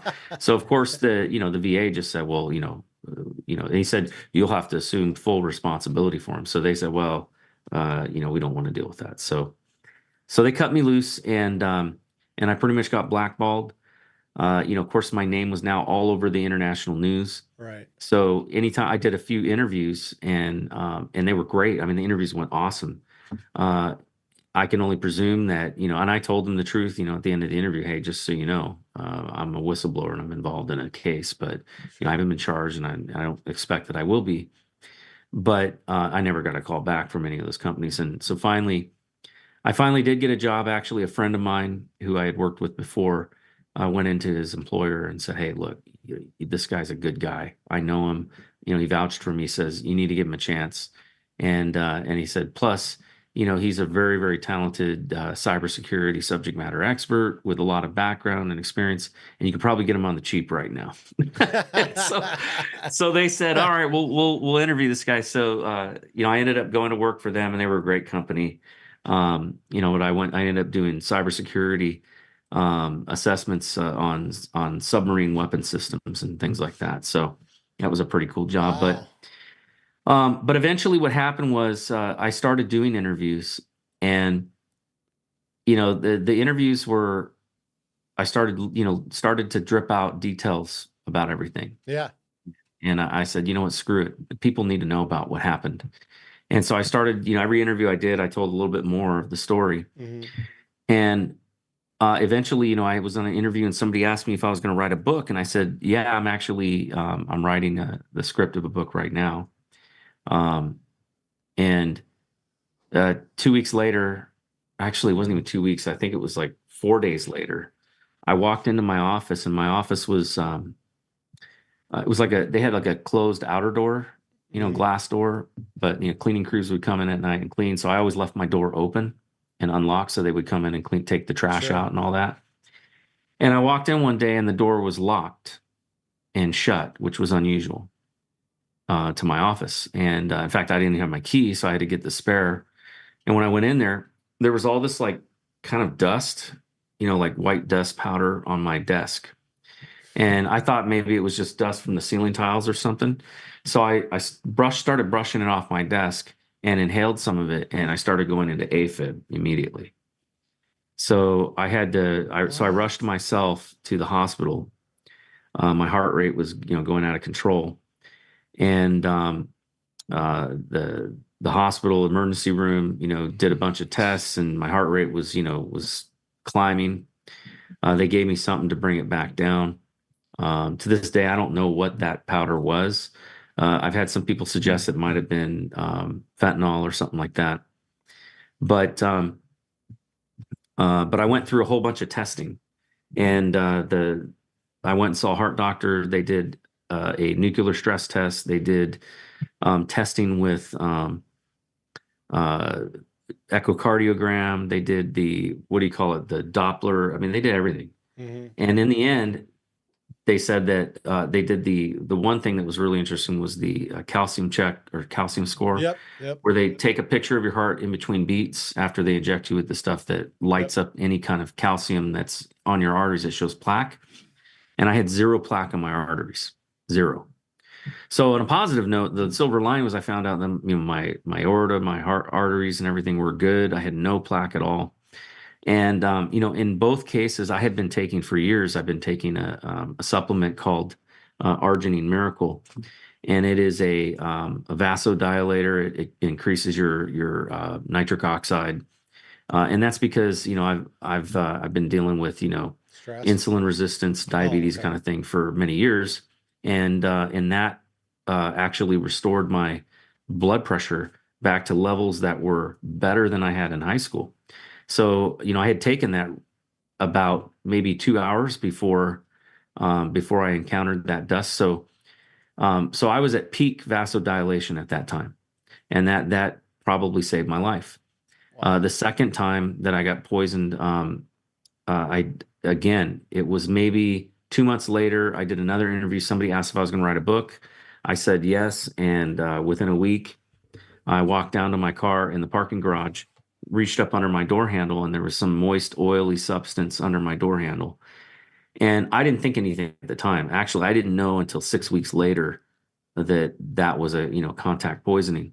But I just wiped my hands on my pants because I thought maybe some pipe or something had been dripping. And there's all these septic pipes and stuff, in the building underneath the parking garage. So I thought, oh, gross. Wiped my hand, and I got my car. And I got about an hour down the road, and I started feeling this pain in the back of my neck. And so I reached back there, and there was like this massive mass that was forming, right at the base of my skull.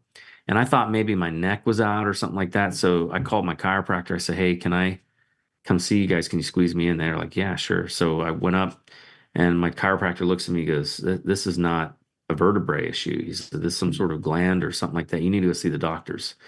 So I went, I called the doctor's office, and I said, hey, can you guys squeeze me? Because they normally need an appointment. The chiropractor's pretty cool, but I ended up, they had somebody that, had missed their appointment. And so they said they could squeeze me in. By the time I got there, I had full-blown ataxia. They were doing the, follow my finger thing, and one eye would follow and the other would not. Wow. I was starting to get slurred speech. I couldn't walk in a straight line.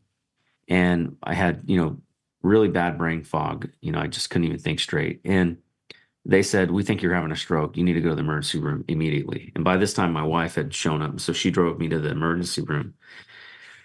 And I get there, and they ran a MRI and MRA, and they did the EKG as well. And all those things, nothing showed up. It showed up as no issue. So they told me, go home. And the other weird thing too is I was having a hard time swallowing. Like when I tried to swallow, I couldn't swallow, which I found out later that that's a neurological thing that happens with certain things. So I went home. We got scheduled with a neurologist that was a leading neurologist in DC, had been a neurologist for over 50 years. And that guy did every test known to man on me. He did MRI with and without contrast, and EEG, which looks at the electrical signals in the brain. They put that net thing on your head. They did the carotid artery ultrasound to see if there was any plaque in my carotid arteries, and did a bunch of blood work stuff. And in the end, the doctors, 6 weeks later, he's scratching his head and he's going, I just don't understand it. He says, your case is a weird one, because I still had symptoms. At this point, I'm still symptomatic.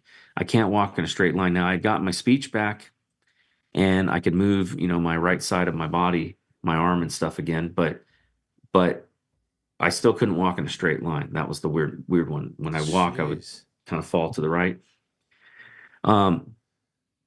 He said to me, he goes, sounds like you had the whistleblower flu there, Nate. Yeah. That's what I should call it. He goes, I've been doing this for 50 years and I've only had one other client that his case was like yours. And he says, but you don't make any sense because your job doesn't line up with it. And I go, what do you mean? He said, well, that guy was worked at a chemical factory, industrial chemical factory, and touched some chemicals with his bare hands. Forgot to put his gloves on. And that's when it dawned on me. And because he said, that doesn't make sense for you with being in cyber. And then I realized, I was like, oh, whoa, wait a minute. Oh, no, it makes sense. Yeah. And so then, at that point, I contacted the Carlson Institute, who does all the poison testing for the FBI. They're based out of Colorado. I sent all my charts over to the tech out there.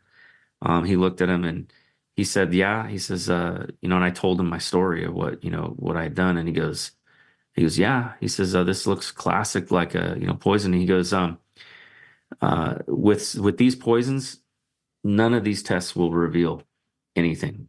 They will show nothing. And he said, but he said, we do have a hair follicle analysis that we can do, and you can send in some hair and we can test it. And he says, the likelihood is that we'll see it. He goes, but I got to warn you. He says, if this was nation state, he says, we've had cases like that. It's going to come back inconclusive. It's just going to say unknown substance.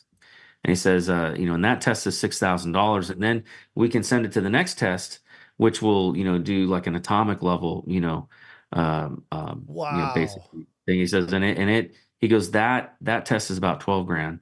And I'm like, at this point, I'm like, look, I just barely got a job again. So I didn't have any money. So I just, but I knew at that point what had happened. Plus you probably figured out what happened. Yeah. Well, it sounds like somebody doesn't want you to write a book, Nate. That's what I'm getting. I'm not writing a book anymore. So yeah, I've given up on that notion. So, yeah. and I am not suicidal. I'm right. Let's get that out of the way. Right. Yeah. But the next thing that happened, and this was kind of like the final thing, was we had a trip that we were getting ready to take down to Kentucky. And, again, I found out that I had been surveilled for 2 years after it came out that I was a whistleblower, for 2 years. So I'm assuming, government's spying on me, even during that time. And I had evidence. I found evidence of a drone landing in my backyard. We had fresh snow. There was a tripod, 3 circles in the snow with no footsteps to or from it. About the size of a drone. I had, but we had this trip planned, and of course we were talking to people on the phone about, going on this trip. And the next day we were leaving early in the morning. So, we left the house at probably 3 in the morning because we had a long drive. Sure.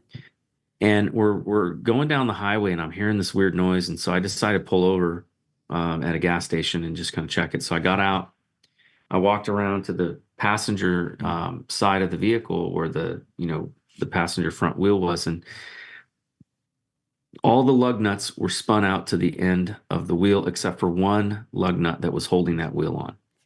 And I was doing 80 miles an hour on this highway because it's a 70-mile-an-hour freeway. So if that wheel had gone, I probably would have rolled the car easily. Yeah, sure. And so for me, that was kind of like the final straw. that and the death threats that I was getting from people, Sure. saying they were going to kill me and my family. And, I reported it. And of course, Twitter didn't do anything about it. So, but, Is this the old Twitter or? Yeah, the old Twitter. Yeah. Yeah. So, the government's friend Twitter. And I had a lot of, mentally disturbed people who Sure. were, would try to reach out to me for help, which was kind of interesting. And there's not a whole lot I could do to help them, but I guess they figured if I survived Hillary, maybe maybe I could help them or something. I don't know. So you're saying that you won't be committing suicide by shooting yourself in the chest with a shotgun, then hanging yourself from a tree. Oh, well, that's good. So by this time, COVID was starting to kind of come into play, and Maryland was locking down, and I tried to get a concealed carry, and the state was like, no. And even the state police, who I talked to, the guy who called me for my interview for my concealed carry, is like, he goes, "Is this true about you being the whistleblower on Hillary Clinton?" And I'm like, "Yeah." And he goes, do you still have a clearance? And I said, "Yeah." And he goes, "Well," he says, take this form. I'm going to email to you." He goes, "Look, with all your death threats, I can't give you I cannot issue a concealed carry. Okay, let's pause there for a second. So the justification for not giving you a concealed carry is that your life is in danger because of death threats. Well, no, because they were at that time, they were a May issue state, and he says they won't go for it even though you got death threats. Oh, I thought you were saying, okay, gotcha. Yeah, and then he said, and I had submitted it with that. Because there's 3 ways you can get one in Maryland at that time.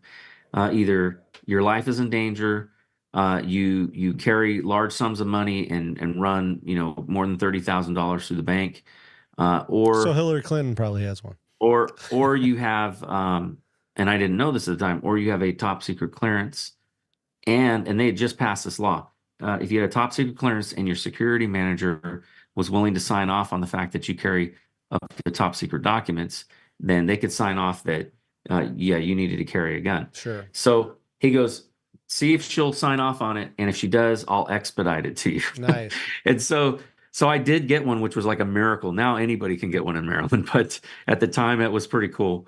But I decided, I was sick and tired of the nanny state. I was sick and tired of having my life threatened. Sure. And I decided it's time to make a new start. And so we sold our house and we moved to West Virginia. And we closed on our house about a month and a half late. We ended up stuck in a hotel for a while. But the day we closed turned out to be the day after the 2020 election.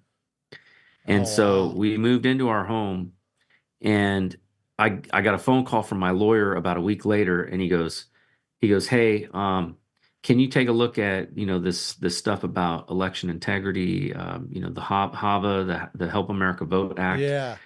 Look at it and tell me if there's anything in there from your perspective as a cybersecurity guy that, might be at issue with this, election, debacle that had just happened." So I went through and I looked at it, and I had a background in certification and accreditation of federal IT systems. And so, it was like reading anything that I ever, had read. I mean, it was just, common sense stuff, NIST security controls and things like that. But I looked and I saw some things that absolutely, mattered. And I brought those up, and he asked me to write it down. So I wrote it on a paper and submitted to him. And then he, took it to Trump's lawyers, and, they were, at that time exploring, legal avenues. And then I get a call a few days later, and he goes, "You're going to get a call from the White House. And so make sure you pick up your phone if you see a Washington, D.C. number. They're going to ask you to come down to D.C. and talk about election integrity stuff." So I was like, cool. All right. So I got a call. How the tides turn for you, Nate. Yeah. So I sure enough, I got a call from Steve Bannon's, one of his guys. And he calls me up and he says, "Hey, can you come down to Steve Bannon's office?" And he tells me where to go. And so I was like, "Yeah, sure." So I go down there thinking I'm just going to sit down and have a conversation with some people. And they wanted me to meet with what was his name? Peter Navarro, Trump's trade advisor. Yeah, the guy about to go to prison. Yes. So Peter Navarro was formulating a team that was going to look into election integrity.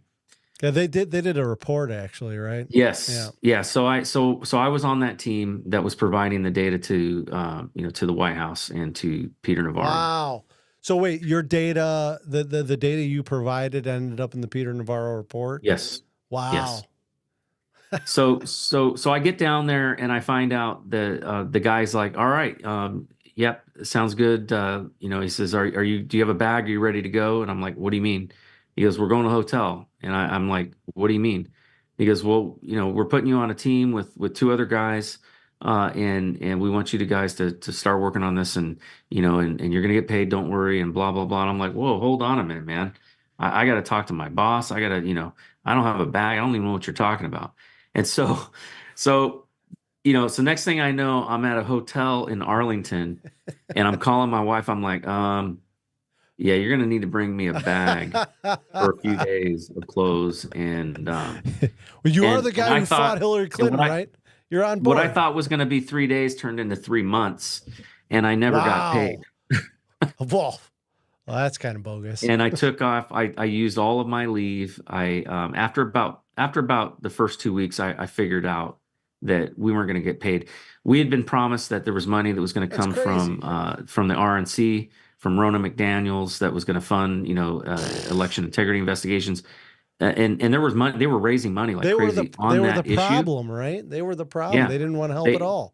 Yeah, they were calling people, raising money. I even donated $1,000, towards the Stop the Steal.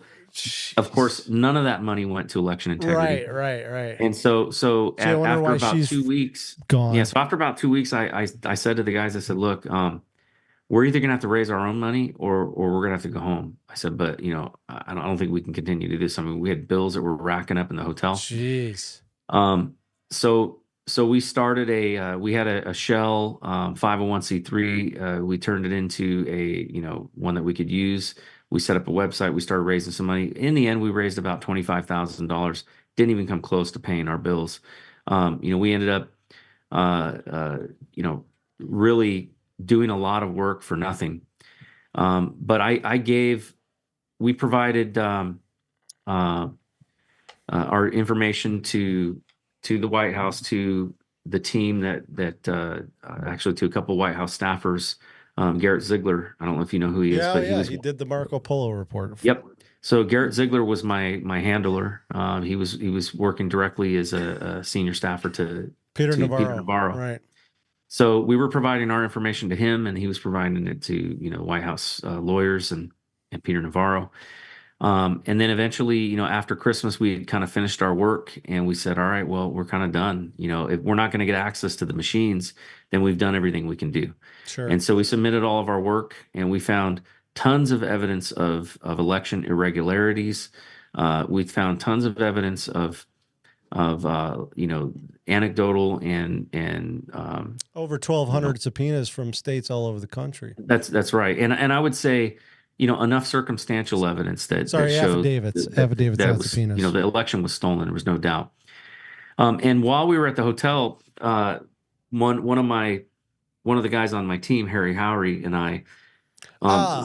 Real quick, Nate. Yeah. He is a leader for United Sovereigns of America, correct?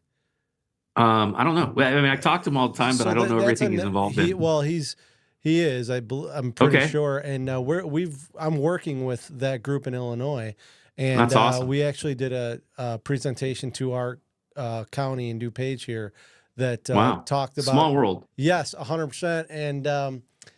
And we showed. Apparently, they're showing. I have two data analysts over 30 years of professional experience that showed that in Illinois, over 4 million out of the 8 million plus registered voters had registration, invalid registrations. They had a data point of like 1 out of 12. And Harry and I, that was our focus, missing. was process. Was the law followed? And no, it was not. And again, on that point, and out of those 4 million, apparently over 600,000 of those invalid registrations voted. So we made that presentation, but you had mentioned HAVA earlier, and one of the things that they talk about is that, that election should have never been certified for those reasons. Absolutely. Right. Absolutely. And There because it violated were civil rights, right? Because there according to the were law. problems with the error rates, Right. and in the FEC's voting system standards, which were in federal law for any election of any presidential election or any federal election, they had to follow these laws. Stated that you could not have more than 1 in 500,000 errors. Within you could only have 1 in 500,000 ballot positions. Could you have an error? If you had 2 in 500,000 ballot positions, then the whole system would be decertified. So the percentage of that would depend on how many registered voters are in a given state, correct? And also how many issues were on the ballot. Okay. Because each circle that you could fill out is a ballot position. Yeah. The bottom line is that we found that the ballot positions in several counties where they had to do a recount by hand, and it didn't match what it didn't line up with what was the ballots that were fed through the machines. We found error rates that exceeded that were 80 times the allowable limit. In Illinois, we they found that the error rate was 14%, which is apparently, according to our numbers, it was supposed to be below 1%. Interestingly enough, our governor did not cover that 14% when he won in the last election. Yeah. It's the percentage that it's supposed to be is 1 divided by 500,000. Right. And so anything above that, is illegally certified. So right. So it's a ridiculous number, and they even say in the documentation that the number is so strict so that it would be impossible for there to be a impossible for there to be a software related error. There could only be a hardware related error, potentially. But even so, in there, other words, an issue with the ballots themselves. That's right. And again, just to come back on the point of the law, the HAVA and the other, I believe there's another. So the point of this data being off is it's in violation of election laws that are on the books, that's right, which are civil rights violations, right? Yeah. So one of the biggest ones lately that has been in the news is there's a group in Georgia that had won a court case where the judge said, yes, this election integrity group is authorized to review about 100,000 ballots that had no creases in them. Right. Okay. Right. Now, how can you have a ballot that was mailed? It has to be folded to be inserted into the security envelope, right. if there's no crease in the ballot. And the electronic voting machines, they actually take a picture of the ballot image, and those pictures are good enough to be able to see the creases in the paper. So they got a judge to agree to that, and when they went to go look at them, they found out the county clerk had already destroyed all of those ballots, which violated the Civil Rights Act of 1968, where they are required under the law to maintain every record pertinent to voting in an election for 2 years, after an election, a federal election. So, and that's so that an audit can be done. So the fact is that in many cases there was no audit that could even be done because they destroyed evidence. That happened in Illinois. That happened in Maricopa, right? Or it happened in Arizona. It's happened in multiple states. Oh, and the FBI was directly involved in it in Georgia. Remember, they brought the truck, the shredder truck, and started shredding the security envelopes. So this idea, Nate, that there's no, there's a difference between proof and evidence. Yeah. When they say that there's no evidence, that's actually a falsehood, because there is lying. Yeah, there was plenty of evidence. Copious amounts of evidence. Whether you're talking about the 1,200 sworn affidavits that were signed from election workers or contractors, during the election, which is punishable but as a federal crime if they've misinformed on those affidavits, to unfolded mail-in ballots, to envelopes that didn't have seals on them, to voter rolls that are inaccurate. I mean, in Illinois, they talked about some of the registration violations were that, maybe there's somebody that voted that had registered in 1906 was one of them. Another one was that there was a certain amount that had voted prior to their registration date. So, I mean, these things are true. They're happening. They're able to be found via data analysis through public information. The most kind of like the biggest situation that I was involved with, which was very disturbing, was like I was saying, Harry Howery and I, we became best friends through this. When you're in the trenches with somebody, when you're in the trenches with somebody, man, you get close. Sure. And we became best friends through this. But we ended up spending a lot of our time, between helping out with the stuff that was going to Peter Navarro. We were also assisting with the Amistad Project, which was part of the Thomas More Society. Mm-hmm, yeah. And Phil Klein was leading that effort. And so we had talked with him kind of by accident. Is Phil and next the guy thing you know, who was in Pennsylvania doing the work out there? Yes. I remember him. Well, so there was a truck driver that they had been talking with who had carried, had allegedly carried ballots from New York, Bethpage, New York, into Pennsylvania and dropped his trailer, under orders from his boss. I remember that story well.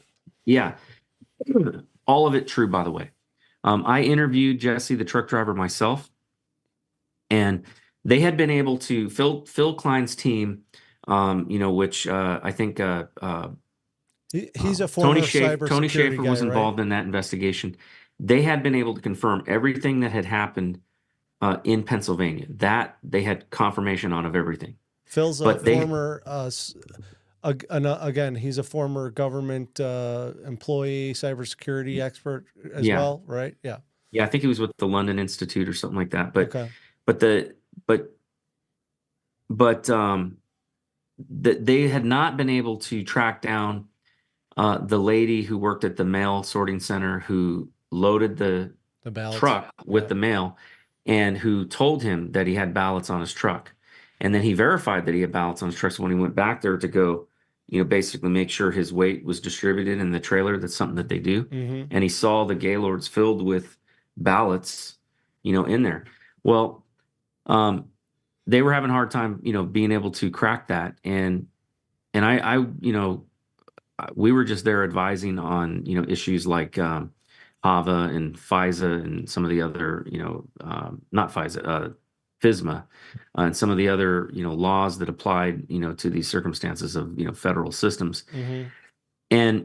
But I was in on a lot of these conference calls where they were talking about those things. And I went down to eat dinner that night, and P.F. Chang's was like right outside the Gateway Hotel that we were staying at. And I'm sitting there and I'm praying over my food, and I hear that still small voice in my ear say, "You need to talk to John and Larry and ask them to come out here." And I'm like, so I knew this. I had these two guys that followed me on Twitter, John Moynihan, Larry Doyle.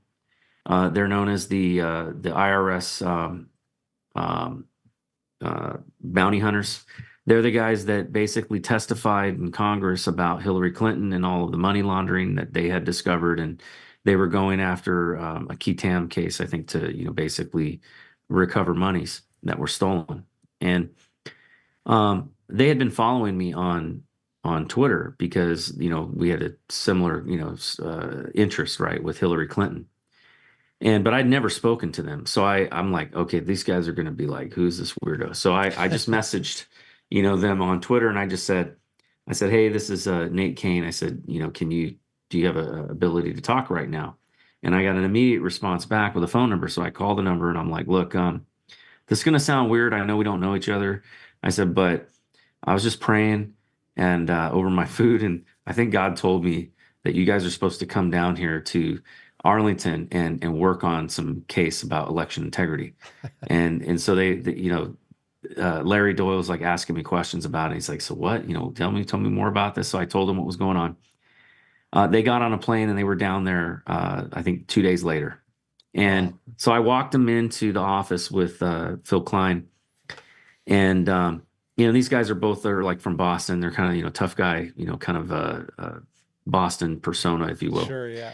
And but I bring him in to go meet with Phil Klein, and he's like the Southern gentleman, from Yeah. It's so very different personalities. But Phil Klein told him about their predicament and what they were dealing with. And John Moynihan said, "Look, I think I can get answers for you." He had been a former DEA agent, and in his retirement, of that, he had I think he said something like over 9,000 or 900? I don't know. Let goes is what they call them. These are guys that, small fish that they let go to get after a bigger fish. And basically, those guys basically become confidential informants for the rest of their life. And so he started reaching out to his contacts, got word on the street as to what was going on. He started reaching out. They both went up there to Bethpage. And I saw it with my own eyes. He got written testimony from the woman who loaded those ballots onto the truck. Now, why that's significant is because that mail sorting center was not a mail sorting center. It was a parcel sorting center. And they don't even have the OCR reader machines that can read the barcoded mail that's already pre-metered. And so we estimated there was about $8 million in stolen postage. So once we saw that and he had that evidence, it was no longer something that he could just, ignore. So he had to notify the FBI. So a task force was being put together. I was on a conference call that Bill Barr was on, the FBI was on. Wow. You had of course, John and Larry, Phil and his team with the Amistad Project, and then also the U.S. Postmaster General and his investigative team up in New York. And they were putting together a task force. Everything was coming together. But Bill Barr said there was no evidence of I know. I'm going to get there. So they knew exactly how the mail was coming into the post office. They knew who the guy was. They checked out his social media. He had BLM all over it, Antifa and BLM stuff. Then they were able to trace through his friends, right, and the people that he was connected with. There was a print shop about 7 miles outside of Bethpage, and they had the capability of printing ballots and that kind of card stock and that size. They investigated that. They found that guy had BLM all over his page, and that print shop was a subsidiary of a company that had another subsidiary in Michigan suspected of doing the same thing. The bottom line is they were counterfeiting ballots. They were over 100,000 counterfeit ballots introduced into the state of Pennsylvania.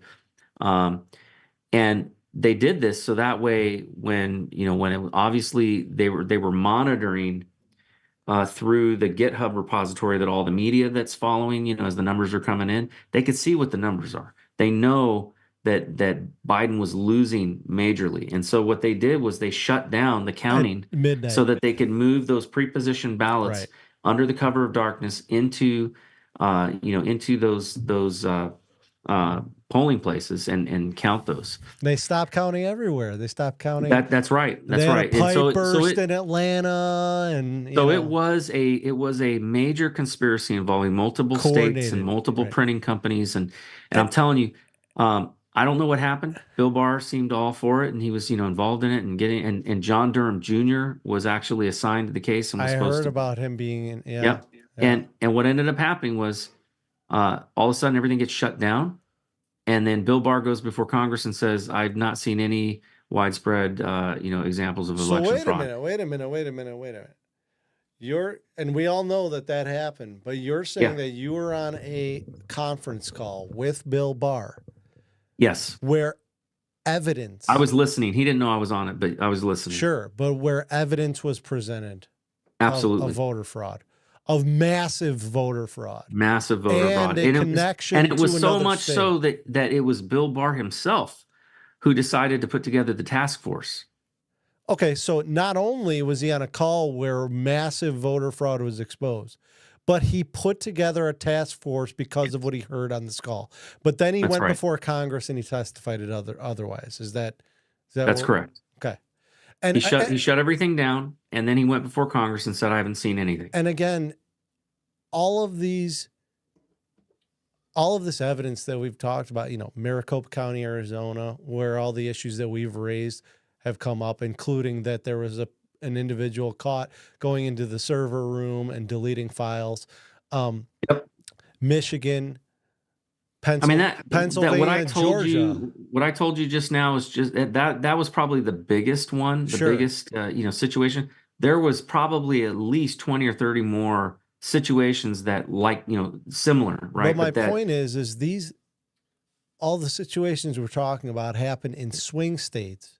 That's right. Which were the exact, and not only in swing states, right, Nate, but specifically in counties like Fulton County in the major city areas, in Pennsylvania, in counties where the votes in those counties are what swung the entire election for Biden, whether it be Arizona with Maricopa, whatever Detroit's in, Fulton County in Georgia and Pennsylvania. Those were the counties that swung the election for Biden after they stopped counting at midnight that night and then continued counting the next day. Yeah. But up until that point, Trump was winning, right? That's right. That's right. And I ended up, after that, we basically, everything kind of shut down. We decided to go home. I actually had an invite. I think it was by Moms for America, or was it? Or it might have been Moms for Trump. Too, Might have been Moms for Trump or something. But they were going to be there at the Trump rally on January 6th. And I got invited to speak, and I was like, I can't, I don't have any time left. I have to get back to work. I've burned through all my leave. I'm now in the hole, by a month and a half of leave time that I owe. And, I don't even have sick leave left. They allowed me to, use up my sick leave. So anyway, I couldn't go, thank God, because, now we know what happened to, people that went to January 6th. Right. But yeah, afterwards, I did get hired by Judge Gableman, and I did get paid for that out of Wisconsin. Work.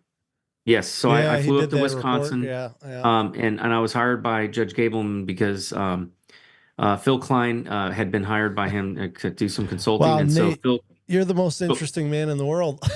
well, Phil Klein said, "Hey, you should have because the problem that Judge Gableman has, he's not a cybersecurity expert, and he's got to be interviewing all these guys." For his stuff. And so he wanted somebody on the team that could, basically act on his behalf to see, people were blowing smoke, or is this guy legit? So he hired me as his technology advisor. And so I went up there, did some work for him for a weekend. Wow. And then I went back down and then he, we set up a contract and I was basically reviewing things and writing reports on, these different characters that were coming into his office and talking with him. So, I did that for a little bit and then that was, kind of it for the election integrity stuff. After that, I went back to work. COVID was in full swing at this point, and they finally, they said, hey, you need to get vaccinated if you want to continue to work here. The company I was working for got bought out by a mid-sized company, and their management was just completely different. They were pushing the vaccine mandate because Biden had pushed it.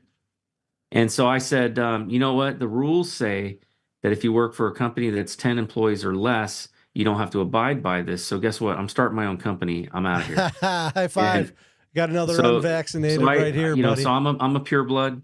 Yeah, me too. I decided to quit and start my own company. Nice. And so I did. And it's been rather successful. And probably the last kind of interesting story that I was involved with Harry Howry, actually. And I can't get too much into the details because we got some pending litigation in regards to this. But do you remember Conic? This was the company in Michigan that was working on election management software, and the LA County DA went after him and arrested him. Yes, it was a Chinese national who was the CEO of the company, right? Yeah, I do remember. So my company, Cain and Associates, Harry ended up becoming he testified as an expert witness on a grand jury down there in LA, and he Harry had called me and said, "Hey, I need you to assemble a team to look at some stuff. This is really weird." And so I said, all right. So I pulled, my guys together. I've got a bunch of contractors and, ex guys that I worked with, that are specialists in this. And we started reviewing data and looking at some things, and we found some very interesting things. And one thing I'll tell you about Harry that's kind of interesting. You found the conic data, like because as I remember it, it was American voter data that was being stored in Chinese servers, correct? That's right. Which is right. 100% illegal. Absolutely. And so Harry, the thing with Harry that's kind of interesting is Harry is a information assurance inventor. In fact, the funny thing about it is most of the tools that I've used in my career, with the Department of Defense and things like that over the years, he's had a hand in development of a lot of those tools. Wow. He's an extremely brilliant guy. He's not necessarily, your cyber expert on all your modern, cybersecurity stuff, but he's an information assurance inventor. So like the system, the encryption, the system that's used so that top secret information transfer from one command to another. There's encryptors, big, what they call trunk encryptors. He was involved in developing that. He's been involved in a lot of really interesting projects. In fact, his resume probably has more redactions on it than actual real stuff that he can put on it. We'll have to connect offline. I'd love to see if you could connect me with him. But Harry called me up and he's like, hey, can you look into this? So I did. And we found some really weird stuff, something I've never seen before in my entire career. And without getting too much in the difference, into the details, I'll just say it was something called a rotating proxy, designed to basically prevent maybe NSA or some other, federal spy agency from noticing data leaving the country. And jeez. I found this thing, and so I showed it to Harry, and I go, hey, Harry, this is weird. I've never seen anything like this. I said, does this look like anything to you? And he goes, oh, that looks like a project I worked on back in, such and such, and I'm like, okay, all right. So we basically, he went and testified about what was found. Wow. And in the end, the grand jury hired us. We were hired, basically the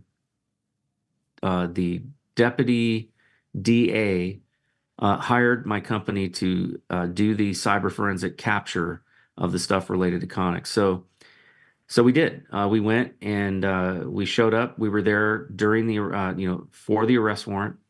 We were the only civilians sitting in there with all of the police as they were talking about how they were going to stop the car and make the arrest, and at the same time they were going to execute the search warrants in this building and that building. I mean, we were part of the team, with these different police officers. Some of them from LA, some of them from Michigan, some of them from East Lansing, and you had Marisol.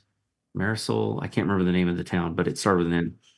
And so we ended up basically being there, and so we did the cyber forensic capture in their offices in East Lansing, and then we went over to the Oikamos or something like that, where their other office was, and we did the cyber forensic capture there. We captured data on their network. We did full blown scans. We sat a packet capture at their perimeters, so we were capturing all the data coming in and going out, so we could see what was what.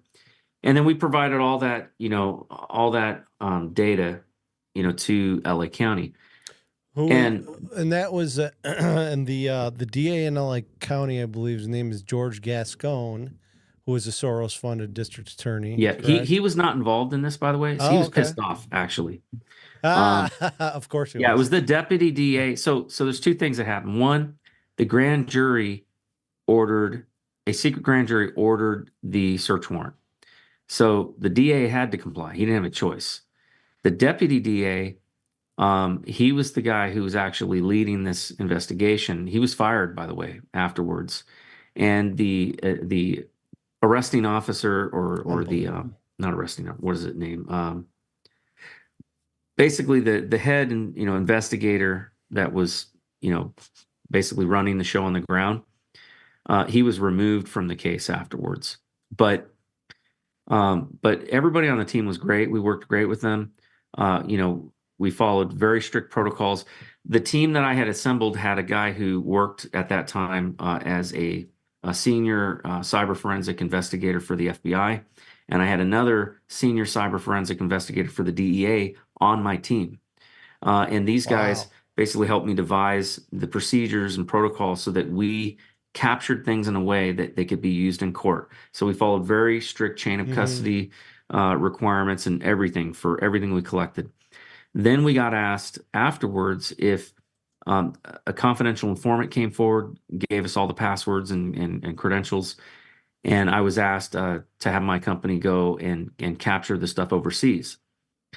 And so we did. In China? We captured everything overseas. We got a ton of data from multiple states. Okay.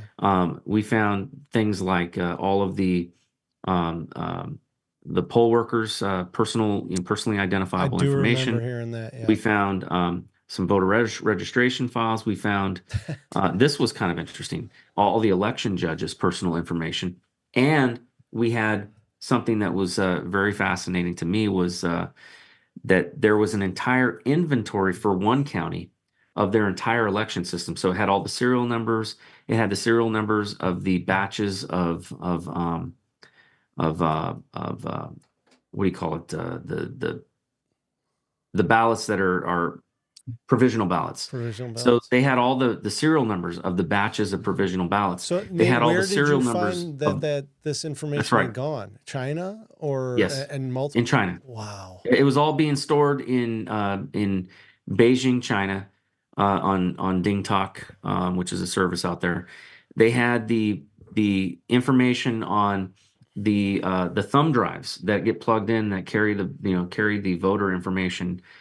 So if you wanted to commit fraud, you had every means of knowing how to do it. I just a question here, and maybe you're not the person to answer this question, but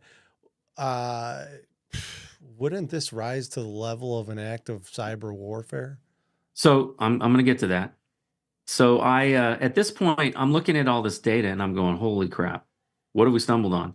So the company that was working on all this, they were basically they were working with a company in China that was doing all the development of their software, which is illegal. Election systems are part of national critical infrastructure, and I think it's 13 or 15 CFR Chapter 7. That happened recently too, didn't it? During the Trump administration. Yes, that law makes it so that you cannot use any kind of supply chain from 5 countries, and one of those countries is a foreign adversary is China. And so they were developing their software with the help of a Chinese company. My guys are good, and they got behind the Chinese firewall, and they found documents that proved that this company had ties to the CCP, and that they had they were part of an intelligence program called the 1,000 Grains of Sand, which basically collects data on mass data on people through like creepy company Chinese contracts names and stuff like that. Bottom line is at this point, I'm looking at what appears to be a potential Chinese espionage or CCP espionage infiltration of a massive proportion of a company that's involved in national critical infrastructure. So at that point, I decide I can't keep quiet about this. I have to go to defense. Well, now you've got some experience in this type of thing. Right. Well, I got in touch with DCSA, which is the Defense Counterintelligence Security Agency. They're the ones that basically do all of the for contractors. They do all the security clearances, and I'm a cleared contractor, so Right. I don't want to I don't want to. I can't just not report this. So I'm like, how do I get in touch with these guys? And then I talked to my team. I said, hey, does anybody know anybody over at DCSA that we might? Because most of these guys are in the military. Sure. They're all reservists, and they were moonlighting with my company. Okay. So I'm like, hey, do any of you guys know anybody over at DCSA? And one of the guys goes, I do. And he goes, yeah, my dad is he just got transferred there. He's like a director level guy. Wow. One of the groups over there. So I'm like, oh, that's great. So we contacted him, talked to him. He said, all right, here's what you need to do. Take it through the front door, submit it this way. And he says, and I'll make sure that it gets reviewed by, an analyst. And so we submitted it. We basically handed over a copy of all the evidence to DCSA. They reviewed it. their analysts made a determination that it was a national security threat, and they referred it to the FBI to investigate. The FBI did nothing, as far as I know. In fact, one of the counties that I contacted their state police because it was a significant amount of data that was found on their servers. Not LA, but this was another county in Pennsylvania. We found a ton of data that was the largest drop was in Pennsylvania, and so I contacted the state police. I contacted the local police, and they were grateful. I brought them up a copy of the information, and they contacted the FBI, and the FBI said they weren't interested. So not surprising. So that company, by the way, the work that we did. So Gascon basically, the guy was supposed to be arraigned in L.A. on a certain date. Yep. Gascon basically extended the date. Yep. Then he dropped the charges after the election. Yep. Then he fired the deputy DA, and then he put the AO on suspension, and again, Soros and then funded, and then district refused attorney to pay my company the $100,000 that he owed me for the work that we did. We did over 640 something hours of work on this. I mean, this was a massive amount of data to go through. We had to translate things from Chinese into English. We had to, we had to base, and I had a guy on my team who spoke, fluent Chinese. We had a massive amount of data to go through, and we had to videotape, by the way, everything we did, because when you're collecting something, remotely, whenever you move a file, it changes the hash. Sure. And so what you have to do is you basically have to turn on your computer with a screen capture on and show what you're doing. And you have to basically capture everything you do, all the way from collecting to hashing it and showing the hash. So that way it can be used in court, and you can say with 100% guarantee this data has not been compromised. Sure. So anyhow, I own that data because they haven't paid it. They have not paid me for it. Wow. Interesting. So I did give them a copy of it, but they sent me something the other day saying, "Oh, you better destroy this data." And I said, I basically threw their paper in the garbage. Wow.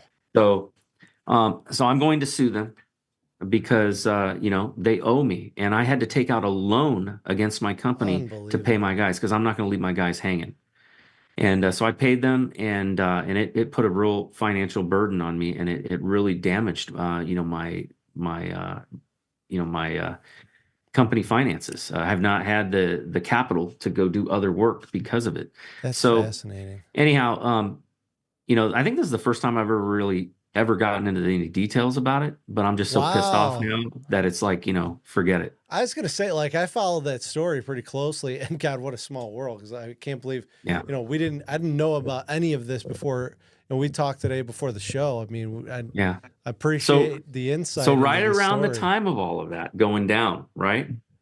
I think that was in October that we first, that was in October during the arrest warrant and search warrant. Yeah. I think it was in November. Yeah, it was November. The next month, October, November. So it was the next month.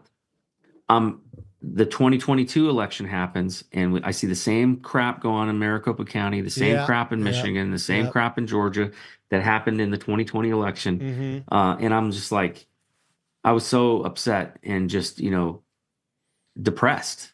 Yeah. And I prayed, and I just said, God, I pray that you would raise up righteous men and women to run for office. And then I heard that still small voice say, what about you? And my initial response was, whoa, hold on a minute, Lord. I meant other righteous people, not me. I should have learned from the Army never to bring up anything you don't want to be voluntold to do. Yeah, right. And I think you should have noticed the trend that you were on already there, Nate. Yeah. So, we've been talking for a while. You want to give us information about your campaign and where we can find you on social media and everything? Yeah. So at that point, I basically, I started off as kind of a reluctant candidate, and I've been very prayerful about everything I've done in my campaign, and I'm not running my campaign in any way that I know of any other candidate that's running it, because honestly, I didn't hire a consultant. I did not get professionals working with me, because they all told me to go do this, this, and this. and it was counter, and I pray about it, and I'm like, Lord, tell me, no, don't do that. I'm like, all right. So I've not taken any money from any PACs or super PACs or any of the corporate PACs. I've not sought their money. I've not asked for their money. And instead, every dollar we've raised has come from individual donors from over 40 states. And we've raised about 90,000, awesome. Maybe 100 at this point. But it has been an amazing journey. When I first started, like I said, I was reluctant. But what happened was, as I started going out there and visiting people and talking to them and listening to them and hearing their stories, hearing about the terrible things that were going on in their lives and the things that keep them up at night, these people became my friends. They became like family to me. And now I'm fighting for them because I care about them. And I'm actually, I decided, I had a dream back Labor Day. And because I've been campaigning now for over a year. But I had a dream on Labor Day that right before Labor Day, it was like the Friday before. And in it, the Lord showed me very clearly I needed to focus on serving the people and that He would do the rest. And so I started making it a point of listening to people and whatever the issue was that was going on in that community, trying to find a solution for it, using my platform in whatever way that I could, my campaign in whatever way I could to help them, either by bringing awareness, or in one cases, we had a lot of people that were asking for basically they were talking about their fear of losing their rights as parents and, to the schools and to, wokeness and all of this. And so we wrote a Parents' Bill of Rights and we submitted it to the state legislature. And then I got my volunteers to go down there with me to lobby them. We got support for it. And now that bill, HB 5036, was read on the floor of the House, and it's going to be combined with another bill. But if you guys want to see it, you can go to just look up West Virginia Legislature HB 5036. It's a pretty good bill, and it I deals will look with that up because we need something like that in Illinois. Yeah, it deals with parental rights, and so it'll be combined with another bill, and then it's likely going to pass. I think they have enough votes to pass it. So I've been fighting for things like we have a lot of mineral owners in West Virginia. They've been getting screwed over by some legislation that basically, it allows for tax assessments against their minerals that don't make any sense at all. Like, I mean, they're basically using the mineral owners like the tax offices use them like their personal ATM. Yeah. You've got operators, oil and gas operators that are basically paying 26% on average under market value for the minerals that they're taking out of the ground from these people. So I've been fighting for their rights. I've been fighting for Paden City, which is in my district, where they've got a polluted aquifer, and the people were left without running water for 30 days. I was the only person running for office to show up there and talk to them and listen to them and try to help. In fact, not even their elected officials, other than the city council who lives there, none of their elected officials came down to talk to people and find out what was going on.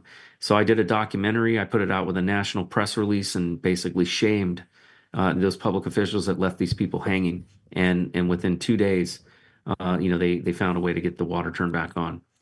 So there's all kinds of issues that I'm finding that are going on, and people need somebody that's going to stand up for them and fight for them, and that's what I've been doing. That's right.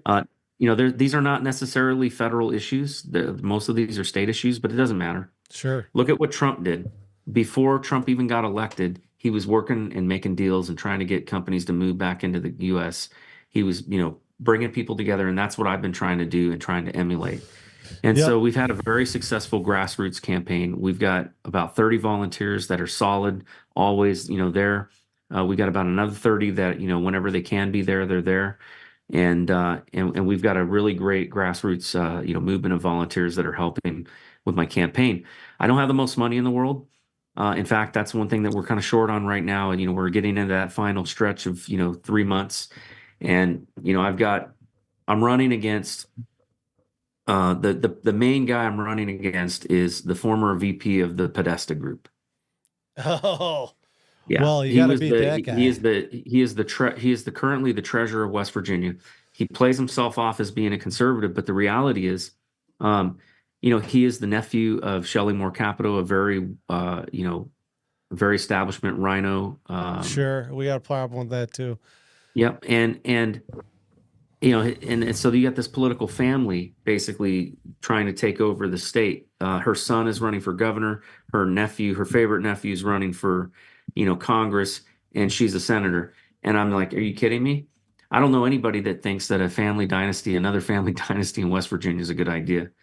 But the bottom line is that this fight is a tough one. This is the hardest I've ever worked in my life. I work my regular day job from 6 to 2, and then I get out there and I campaign, shake hands, talk to people, get out there and try to do what I can to help. And we're making inroads without a doubt. But we do need help. So if you've got listeners that are listening and they want to help contribute. Can we, and we got your, across the bottom of the screen there, we got www.natecain4 wv.com. Is that where people can contribute Yes, to the campaign? so if they go there, there is a link in the upper right-hand corner. It says donate here, and that's where people can donate.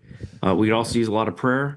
And if there's anybody listening on your show that lives in West Virginia, we need volunteers always. Actually, I got my Army buddy lives in West Virginia, and I'll definitely reach out to him and ask him if he knows you. But listen, Nate. So I think what people realize when they meet me and they talk to me, I think what they realize is that what they're going to get from me is they're going to get somebody who's going to make decisions on the basis of, I have a lot of ideas of things that, I'll get into, some other time, but you can go to my website and see a very detailed website on what I believe and what I stand for. And the bottom line is that, I am a constitutional conservative. I'm an America First candidate. I believe that, why are we borrowing money to give it to the Ukraine? That makes no sense at all. Why are we involving ourselves in other people's wars?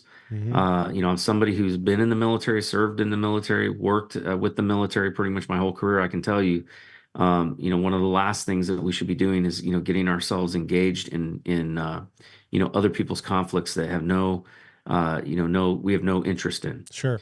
The other thing that it's as sad as it is, but we should be working for peace, for these other nations and using diplomacy to try to help them.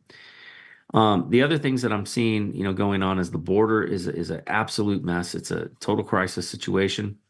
Over 100,000 people died in America from fentanyl overdose last year. You think about that number and you compare that to 3 years of the Vietnam War, where we lost, I think, 50,000 Americans, somewhere around there. That means that, in 1 year, we've already surpassed what we lost in Vietnam in 3 years. This is a war, folks, whether we want to admit it or not. And we need to treat it as such. That means we need to close the border. We need to create a system for mass deportation for a lot of these people who are here that have criminal records and people that are, getting felonies. They need to go.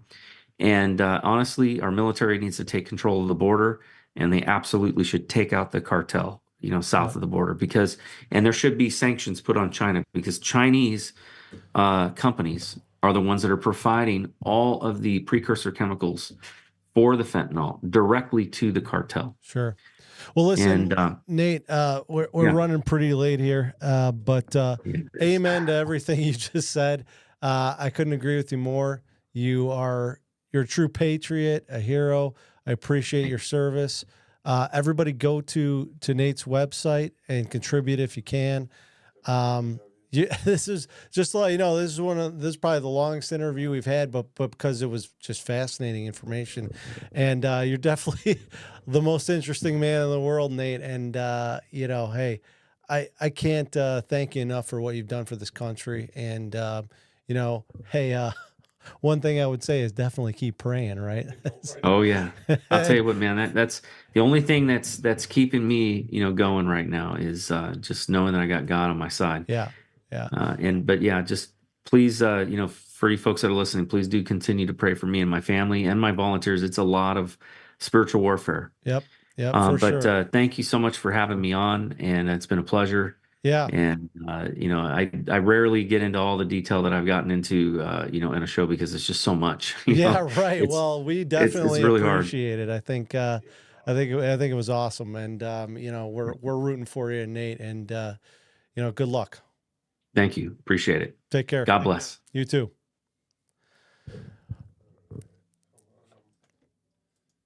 All right. Well, that was fascinating, to be honest. Went a little longer than we usually do, obviously, but I mean, that guy, that is an incredible story.